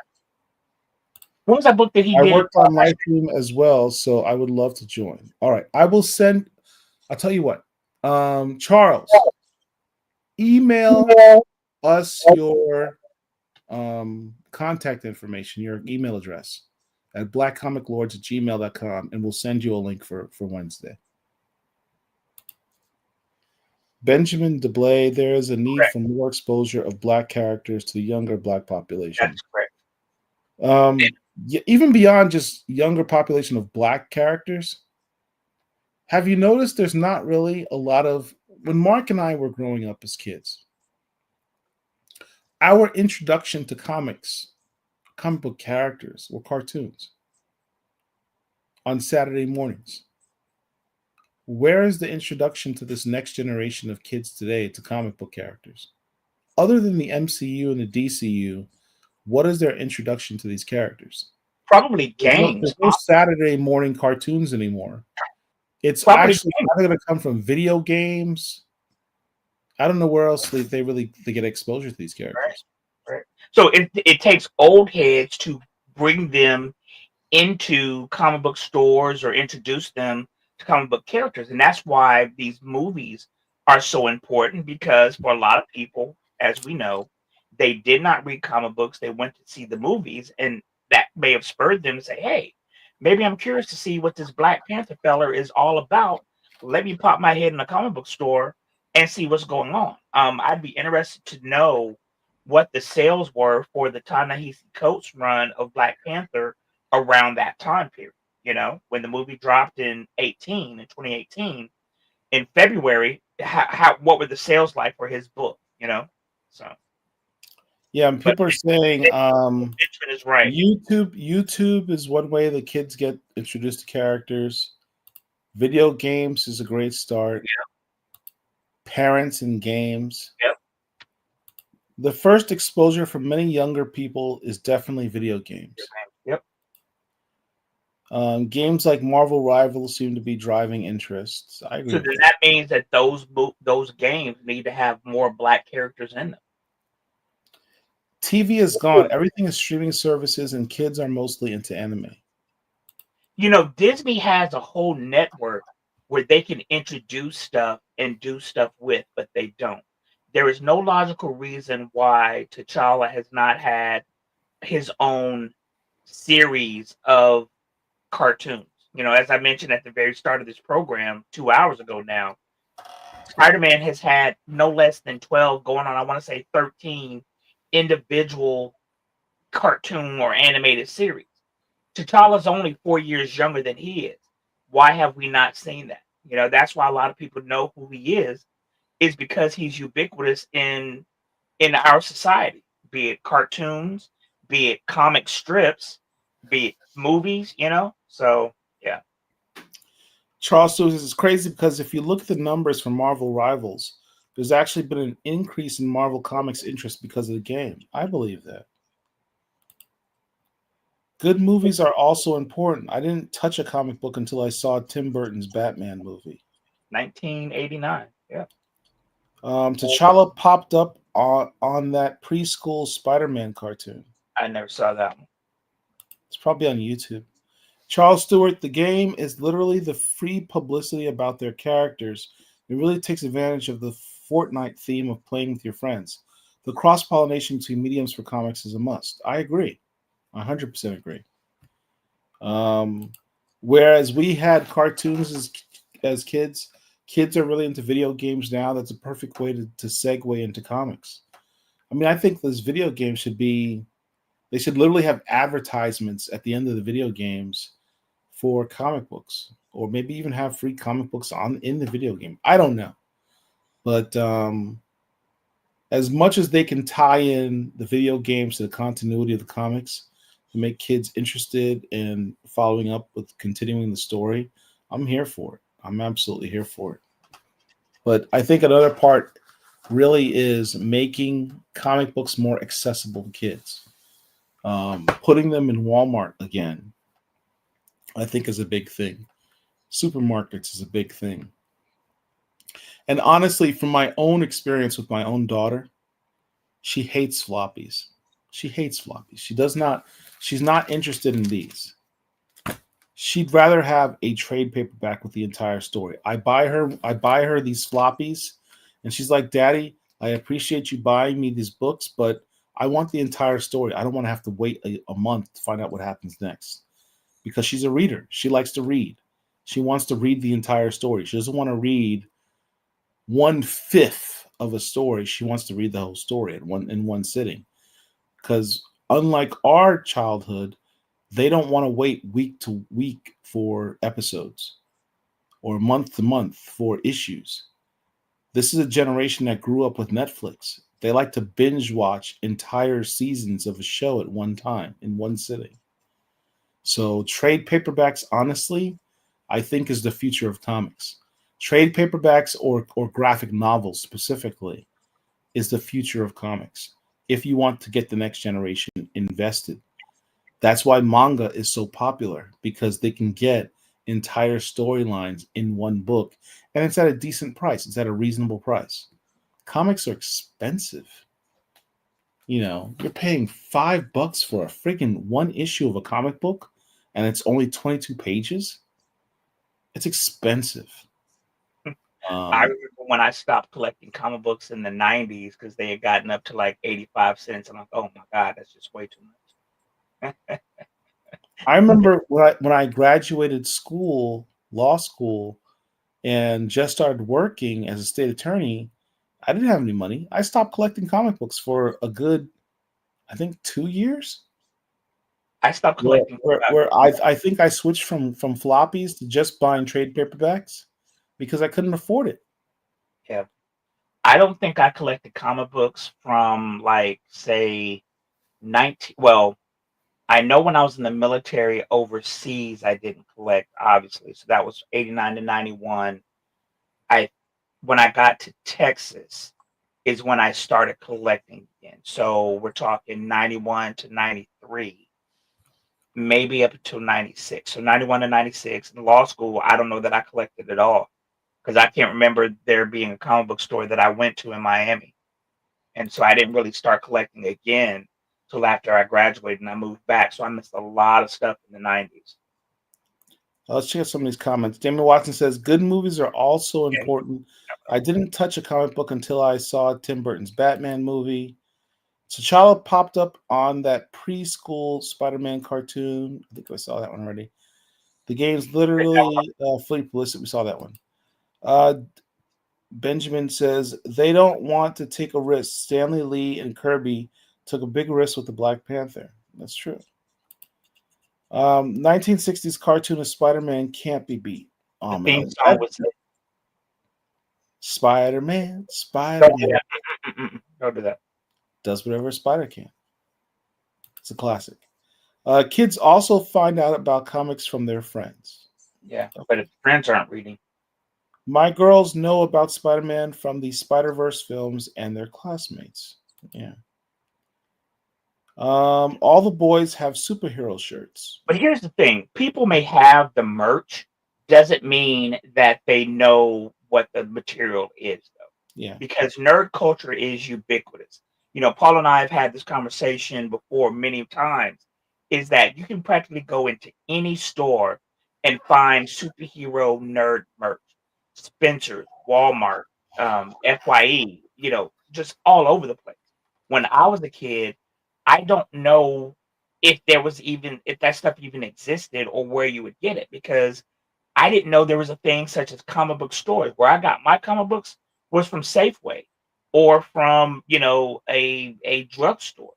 I didn't know for a long time until well into my adulthood that there were actual businesses dedicated to comic books. So, yeah. Reynold Dupree says, there are Marvel books at the Scholastic book fairs at school where I teach. That's good. I remember when I was a kid in elementary school, Scholastic book fair, seeing various books of stuff that I was interested in. Binge culture can be fun at times, but it has its repercussions. That's what the new generation has been born into, and it's all they know. You got to give them what they want. You got to give the customers what they want. I really, truly, honestly believe graphic novels are the future of comics. You've got to give people an entire story at a reasonable price to get kids invested, and tie that in, and have the comics, have the video games tie into the actual storylines of the comics. Try getting a graphic novel. It's a more complete. That's what I've been saying. Agreed, graphic novels is the way to go. I understand your daughter for sure, Paul. If the story is amazing, waiting a month can be painful. Yeah, my kid will be invested in 3 dozen other things in the month it takes for her to wait for the next issue. My daughter's a reader that works at the library. Trade paperbacks is all she'll read when it comes to comics. My daughter's the same way. She refuses to read floppies. She likes trade paperbacks. She likes getting the entire story. I don't even waste my time buying her floppies anymore. I grew up with Spider-Man and his amazing friends, and was surprised that Peter didn't interact with Angelica and Bobby in the comic. Yeah, that was a TV creation. Those wasn't. In fact, wasn't Firestar created specifically for the show? If I'm not mistaken. No, she was a member of the Massachusetts Institute with Emma Frost. Before Spider-Man and his amazing friends. In the comic book, yeah, she was in the comic book, and she was in the comic book before she was Spider-Man. in Hellions. Yeah. You sure about that? I don't know if she preceded the comic book. That's what I'm saying. I have in my mind's eye, I believe that the character was created specifically for Spider-Man and his amazing friends, because understand that was in the 80s, like early 80s, like 81, 82. And I don't remember the Hellions till the New Mutants dropped, and that was what, 84, 85? I don't remember. Let's see. That sounds right. No, it was before 8045. The Spider-Man and Amazing Friends. That was like 1980. That's what I said. Right. I said the Spider-Man and his amazing friends was 81, 82. Right. But the New Mutants was like around 84, 85. Yeah. In fact, let's see. All right. We had one last book I wanted to talk about. It's this book right here called Time Waits. Now, Mark and I went on about a book called A Vicious Circle. By the artwork is by Lee Bermejo. That book, which can come out once a year. The artwork is absolutely spectacular. The basic premise is you have this black guy traveling through time, tracking down this other guy, this nemesis, throughout history. This Time Waits is kind of a similar story. The artwork is not nearly as good as what you see with Lee Bermejo. I mean, that's artwork on a whole another level. That is art. Let me just say this. A Vicious Circle #2 is the single best comic book I've ever read, both visually and from a storyline. Yeah. And remind me to tell you about A Vicious Circle in a second. But this Time Waits, the story centers around this black guy. His name is Noble. His last name is Nobles. I forget his first name, but his nickname is Blue. He, in this dystopian future, the world is run not by governments, but by corporate entities. And these corporate entities have time travel. And they have these soldiers that work for them. And this black character by the name of Blue, his nickname is Blue, is a part of a soldier sect of this corporate entity. And they're tasked with bringing back these seeds from the past so they can have seeds to make food for the future. He goes rogue because part of the thing of their time travel is that whatever they affect in the past does not affect their future. So they don't have to worry about, if I kill this kid, will it affect the future? They don't have to worry about the problem. So there's no butterfly effect. There's no butterfly, perfectly phrased. There's no butterfly effect. So they can, when they go back in the past to retrieve whatever item, they can kill whoever they want without any type of repercussions.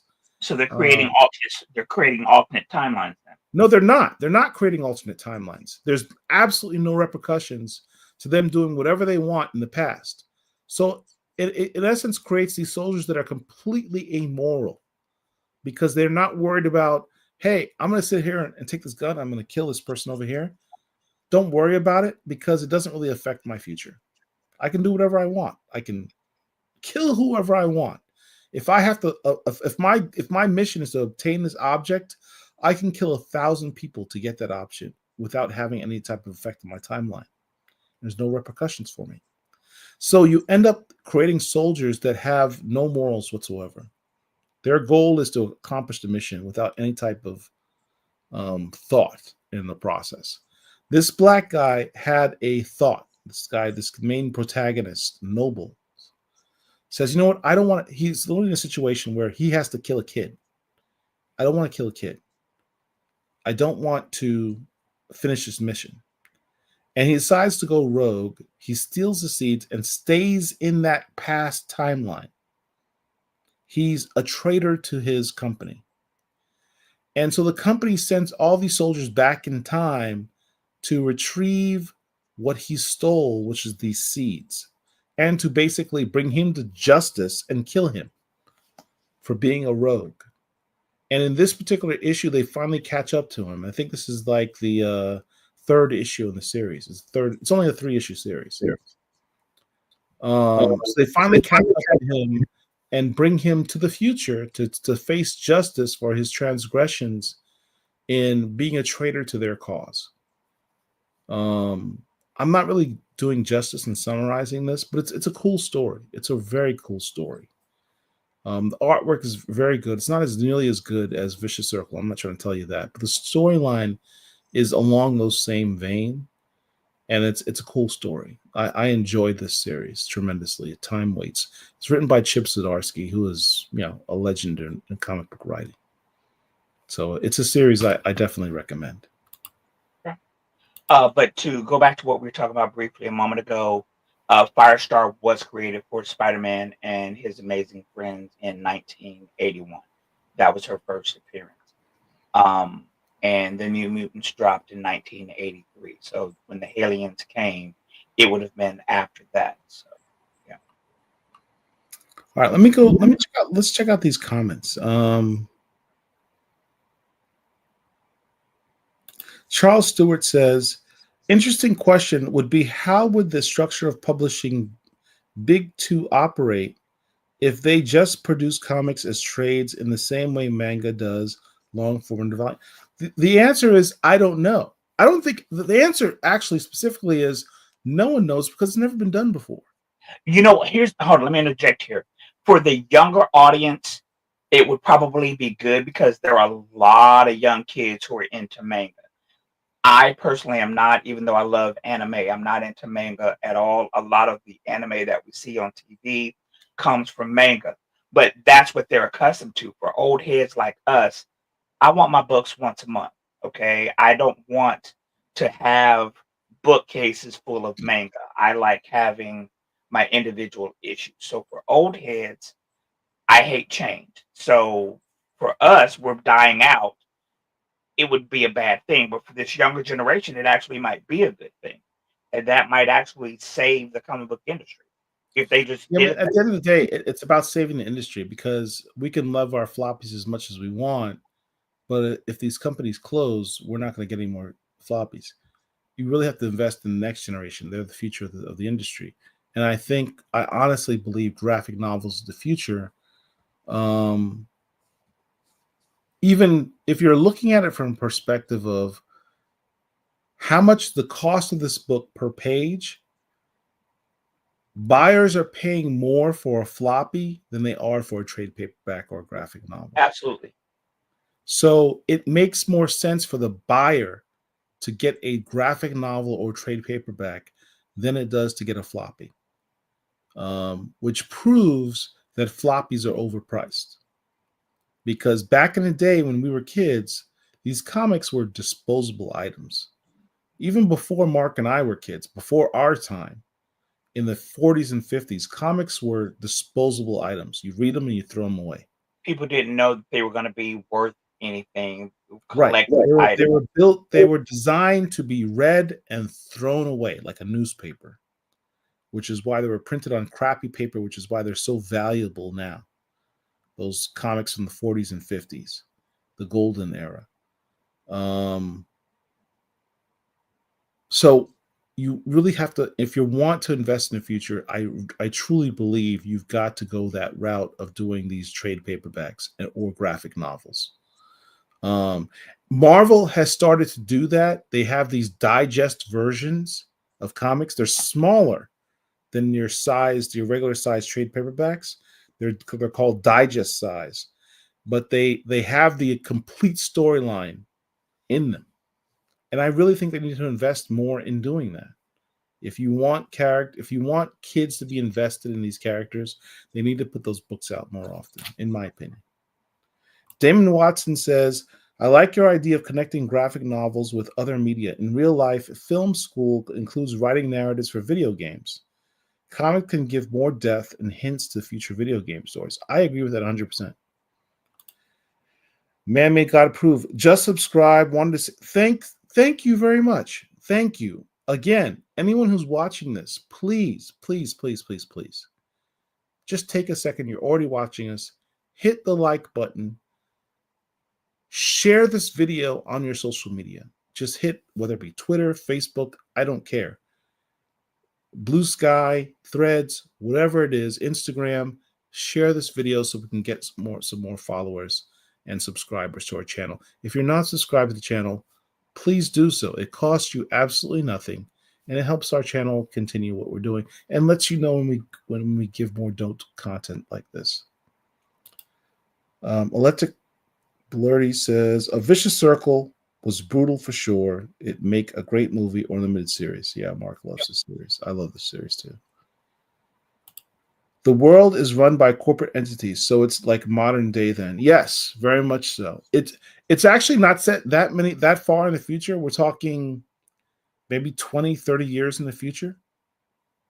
It's not like super far in the future. So yes, it is emulating real life that we have today. Time Wait sounds like an inversion of that Bruce Willis and Gordon Levy time travel movie. Basically, Joseph Gordon-Levitt played the younger version of Bruce Willis's character. What was the name of that movie? I don't remember. I know what movie you're talking about. I don't remember the name of the movie. Krasinski's wife was in it. Hold on, I'll tell you here in a minute. But yeah, that was a very good movie. So yeah, especially the killing the kid dilemma. Yeah, absolutely. Does David Brothers co-write? I don't remember the name of the writer of the series. The writer is Chip Zdarsky. Says David Brothers and Marcus Toe are the creators of the book. Looper. Looper was the name of the movie. Looper, yes, that was the name of that movie. Both Time Waits and Vicious Circle need to have more issues. I agree. Listen, Vicious Circle literally comes out like once a year, and it's So I meant to. I said I was going to mention this before.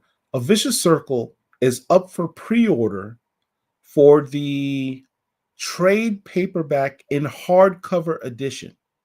So they're releasing a hardcover version of all 3 issues of Vicious Circle.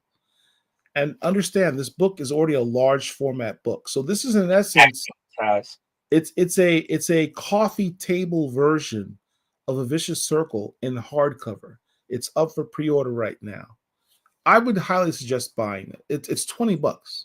If you pre-order it, it's about $20 if you get it in pre-orders, because you'll get like a 30% discount. That's a book you can literally put on your coffee table and people will enjoy simply for the art alone. The art by Lee Bermejo. I've never seen art like this in a comic. It's crazy. It's crazy artwork and by anyone's standards. It's crazy artwork. Issue 2 is the single best comic book I've ever read, ever. I highly recommend. I cannot stress this enough. I highly recommend that you pre-order the Vicious Circle trade paperback in hardcover. You will enjoy it for your collection. So Firestar is the first X-23 original cartoon character that jumped from animation to comics. I don't know if she's the first, but she's definitely one. Yeah, she's one. I mean, another one would be Harlequin, which originally started in the Batman animated series and jumped into comics. Ravenel Dupree, I like now that the single issue floppies come with free digital comics as well in the book. It allows me to keep my entire comic collection on my phone and iPod. It's super convenient. Or, well, that is true. That is absolutely true. You can also get subscriptions to Marvel Unlimited. It's not expensive. It's like $60 for the entire year. And you have access to every Marvel comic ever made, or most of them, I should say. I think the Marvel Unlimited plan is a great plan. If you're a Marvel person, Marvel Unlimited is a great investment. If you want to just, even as a reference tool, like what happened in that one issue, I don't remember. Let me go look it up in Marvel Unlimited. Great reference tool to go read digitally everything in the Marvel universe. Global Comics is another one. If you're into indie comics, Global Comics is a great investment. Who can afford that if you get at least 10 titles a week? Exactly. Comics are expensive, which is why most of comic collectors now are middle-aged guys with gray hairs like me and Mark, because you have to have a certain level of disposable income to really collect a lot of comics at any given time. Wonder if a shift to graphic novels from floppies would benefit the artists, inkers, colorists more financially. I don't see why not. Most artists are paid by the page, so yeah, they'll be fine. Dothverse. Graphic novels would pull me back in. I get my fix by tuning into BCL. Thank you. That's a tremendous compliment. I appreciate that. I just bought a manga made by a well-known black gamer called Monsters We Make. Okay. Monsters We Make. I saw the promo video for that, Autumn Sugar. I guess I'm gonna have to look it up. If you have the link, put it in the chat so I can check it out. Looper. Yep. Monsters We Make is on pre-order. Looks dope too. Monsters We Make. I have no idea what that I just did my pre-orders a couple of days ago. I'm trying to remember if that was one of them. Monsters We Make. I don't remember that. Well, she said it was a manga, so I don't know if you would. Yeah, I probably wouldn't. Yeah, it's pre-order, but I bought the digital copy and I'm waiting for the book to come in. I guess I'm gonna check this out. Everybody's talking about this. Oh, nice. Damon Watson. One of these days we need to talk about my girl Autumn Night playing Dralta in Castlevania Nocturne. That's a great. Have you watched that Castlevania Nocturne series? Everyone's talking about it. I just finished it earlier tonight because I was pacing myself because I knew it was going to be over and wouldn't get anything else for a while. Very, very, very good show. Very good show. And the fight scene in episode 6, maybe 7, one of the best animated fight scenes I've ever seen. It was spectacular. I got to check it out because it's on what? How many seasons is it now? 2. So Castlevania itself is 2, maybe 3. Castlevania Nocturne is 2. This is the 2nd season. I need to check out the Castlevania Nocturne. Everyone's talking about it. It's really good. It's really, really Lieber good. Mayhew does some of the best art in a vicious circle. Yes, he does. Beautiful and brutal photorealistic art. Yep. Correct. And I fan cast that role, and I could see Yolande Noel playing that character. Says Harlequin was first. She's the first one to cross over from cartoons into comics. That's not true. And this is from Jeffrey Thorne. Shout out to Jeffrey Thorne. Shut up, Mr. Thorne. But Firestar came out in 1981. Harley Quinn wasn't introduced until Batman the Animated Series, which was 1989. No, that was 92. 92. Probably after that. I'm pretty sure Batman the Animated Series is like 92. Let's see. Hey Jeff, glad you're here. Thank you for being here. I got to actually spend a lot of time talking to your artist on your Black Panther King in Black, Herman Peralta. Really nice dude. He had great things to say about you. He liked working with you. And yes, Batman the Animated Series came out in 92. That's what I thought. Spider-Man and His Amazing Friends was in 81. So yeah. Firestar was first. Is Marvel doing a Black History book like DC Power? They do Marvel Voices. Yes, I don't know what they're doing a Marvel Voices book. John Jennings has a Ironheart series coming out in Black History Month. Well, yes, Marvel Voices has a book. I don't remember who's going to be in the book. Louisiana Kid, has anyone heard anything about the Epiphany Engine book yet? So Epiphany Engine ran into some problems. Let me explain. Epiphany Engine ran into some problems where 2 or 3 of the artists got other jobs working, I think he said specifically for the big 2. And as a result, aren't able to finish their work on Epiphany Engine.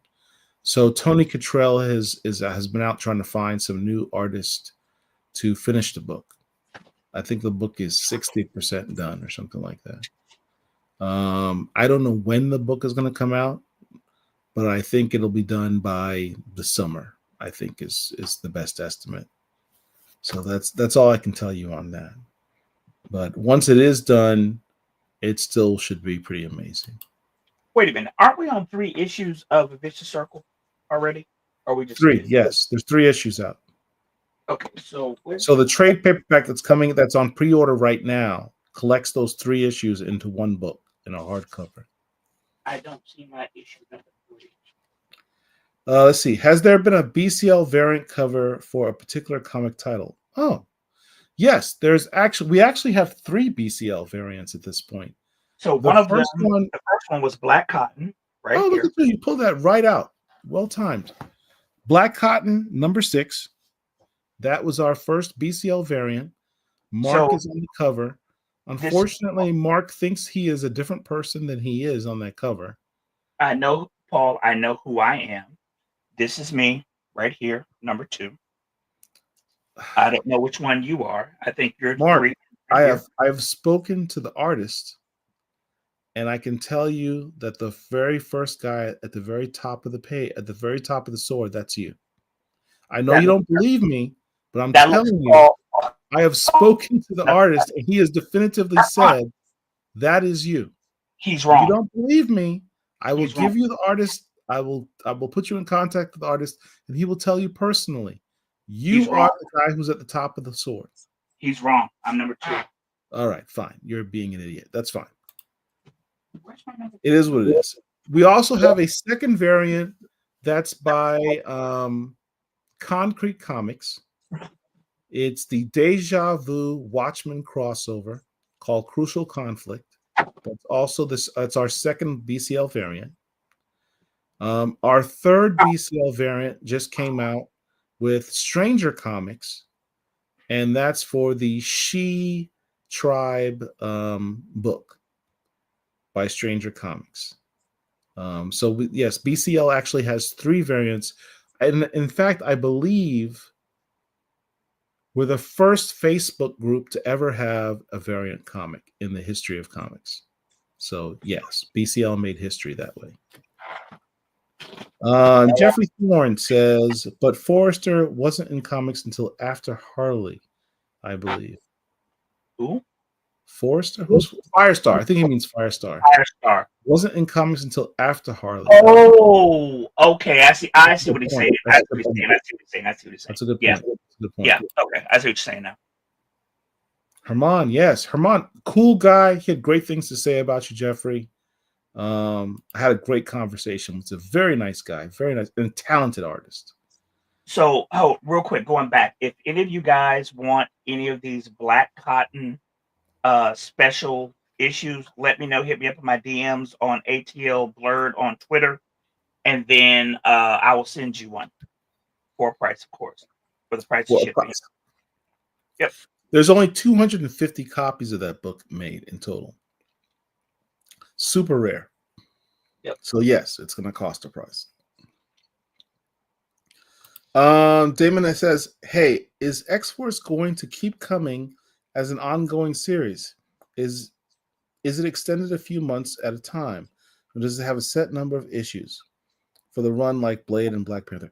It is an ongoing series. So I checked the solicits on the book. Let me pull it up. It's still ongoing. So as long as you guys keep pre-ordering the book, it will still keep coming. Right now, I've got X-Force 10, which comes out April 16th. So it's at least 10 issues because we've got pre-orders all the way up to April 16th. And that's X-Force 10. So if you want more X-Force with Jeffrey Thorne, pre-order these issues. Vagrant says, the artist is wrong. Man, I love Marc. Cracks me up every time. Look, I know what I look like. I'm looking at the book right now. I don't look anything like the first person. I look like the second person. So the second person is rich. Doesn't look like me. Vagrant, if you want, shoot me a DM on Instagram, ATL Blurred. I'll send you a copy. I just need your address and like $5 for shipping and handling. You're gonna give it to him for free? Wow, you're a kind guy. You wouldn't even give me that deal. Well, Firestar beat Harley by over a decade. That's true. Mm-hmm. I think X-Force is designated as an ongoing. It is an ongoing. Why am I telling the writer this? Yes, it's an ongoing. Damon Watson, I've been trying to keep buying all the variants to keep the book going, and I want Thorne to stay with it. Call me greedy. Damon, thank you. Thank you. I do the same thing. I try to buy all the variants of the books. X-Force is going to be going through this new X-Manhunt crossover. They just did a animated ad for the X Manhunt crossover and X Forces product. So, shout out to Jeffrey Thorne. Look for John Wraith. That's right. John Wraith is coming in issue 9. Thank you for mentioning that. We didn't have Jeffrey Thorne on the show. We didn't have Jeffrey Thorne come in and talk about that John Wraith. John Wraith is a cool ass cover, cool ass character. First introduced in the Wolverine movie. What was it Wolverine Origins movie? And he's coming in issue 9. He's on the cover.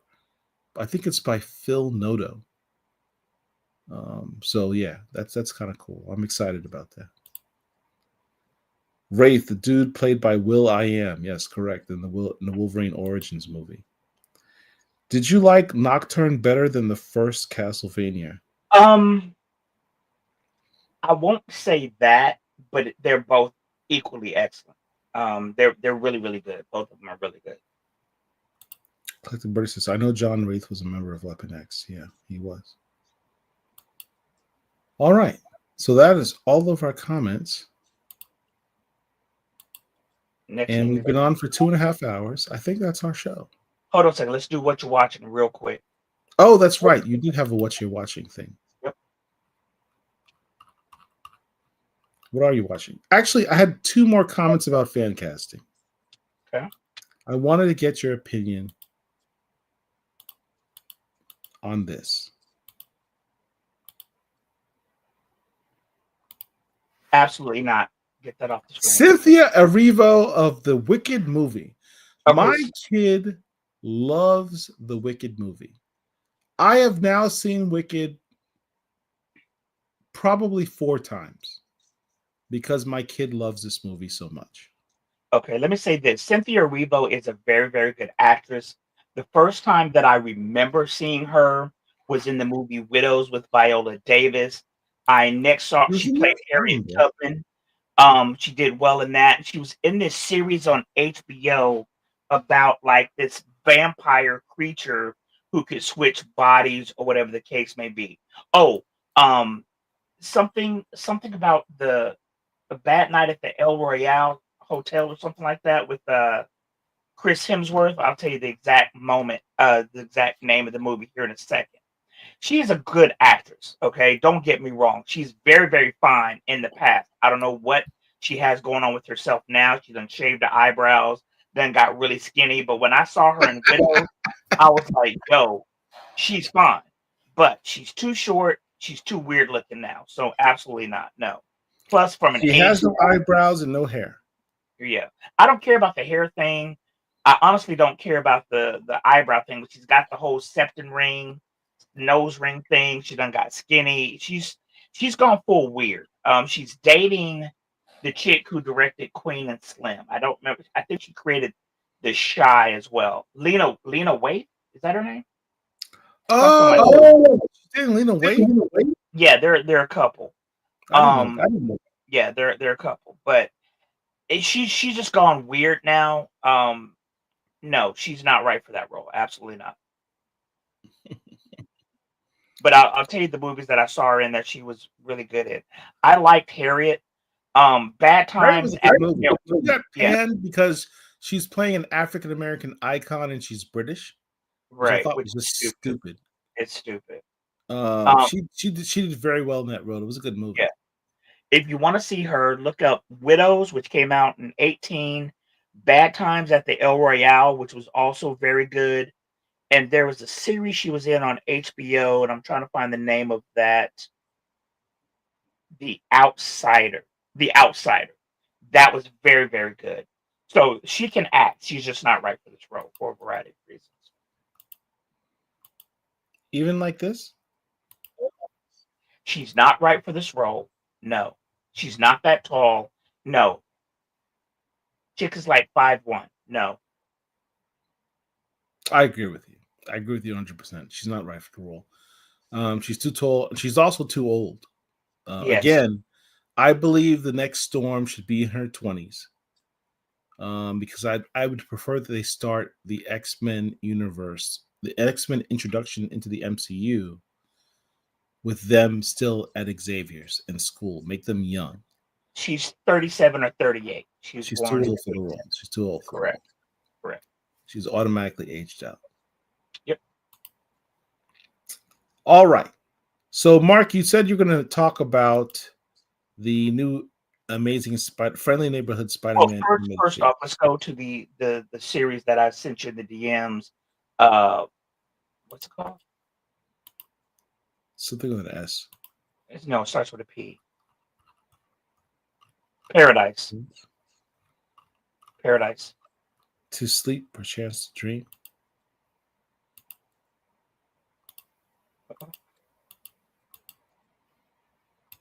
Okay, what is the show about? All right. So Paradise stars Sterling K. Brown, aka Killmonger's dad, and Black Panther, who is this brother can act. Jobo, who does not exist in the comic books, by the way. I don't even know why they did that. He's a very, very good actor. He plays a Secret Service agent who is charged with the protection of the president. He's the head of his detail, played by James Marsden, who's from Tulsa, Oklahoma. And I'm not going to get into it too much because I don't want to spoil anything because I was surprised by certain things. But suffice to say, Sterling K. Brown is the head of the Secret Service detail that protects the president. Some things happen, and it's a good show. It's on Hulu. The first 2 episodes dropped last week. It's a good show. There is some, I want to say, maybe sci-fi element to it, perhaps. I don't know if that's the appropriate phrase, but it is a very good, interesting show. 2 episodes in. Definitely recommend you guys to watch it on Hulu. All right. And the last thing is Friendly Neighborhood Spider-Man. Rav wanted me to talk about it. Somebody else mentioned it in the chat. This Spider-Man is not the Spider-Man of... This is not Tobey Maguire's Spider-Man. This is not Tom Holland's Spider-Man. This is a Spider-Man in a completely different universe. Things have changed. Whenever they have these, different universes, people can look different. In this universe, the Osborns are Black. Harry Osborn is a brother, which makes sense for him to have waves then. There is... What is Tombstone's name? His name is what? Lincoln, right? Lonnie Lincoln. Lonnie Lincoln. So in this universe, Lonnie Lincoln is a star football player and friend of Peter Parker. They are classmates. Lonnie is actually dating Peter's crush in the show. Lonnie turns into Tombstone in the comics, he was always an albino. But I'm guessing since they had him in this cartoon that they're going to turn him into an albino or turn his skin white or whatever. It's a very good show. We're only 2 episodes in. They dropped the first 2 episodes like earlier this week. It's entertaining. I am enjoying it. It's really good. Now, Castlevania Nocturne is better as a cartoon, but this is enjoyable. So yes. Now, what do you think about the issue that's been coming on the internet's about the race swapping that's occurred of various characters? Well, I don't have an issue with it in this regard because we've seen characters swap genders and stuff with absolutely no type of fanfare or pushback.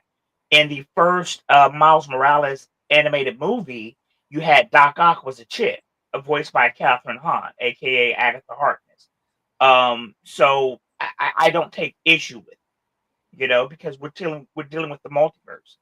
And if you can deal with, Tobey Maguire, Tom Holland, and Andy Garfield all being the same exact person but looking different, then you should be able to wrap your mind around the fact that, well, in this particular universe, there's a Spider Pig, or in this other universe, the formerly white characters are Black. I don't have an issue with it. Now, if they do it in main continuity, that may very well be a problem, i.e. Wonder Man. I know Wonder Man is a D-list character. I understand that, but I actually have Wonder Man comic books. He was part of the West Coast Avengers, which I read and collect. I take somewhat issue with that. But for the vast majority of people, he's nobody. They don't know who he is. Gwen Stacy has not been introduced yet. He was crushing Pinay. What's a Pinay? A Pinay is a Filipino. Yes, that's right. I knew that.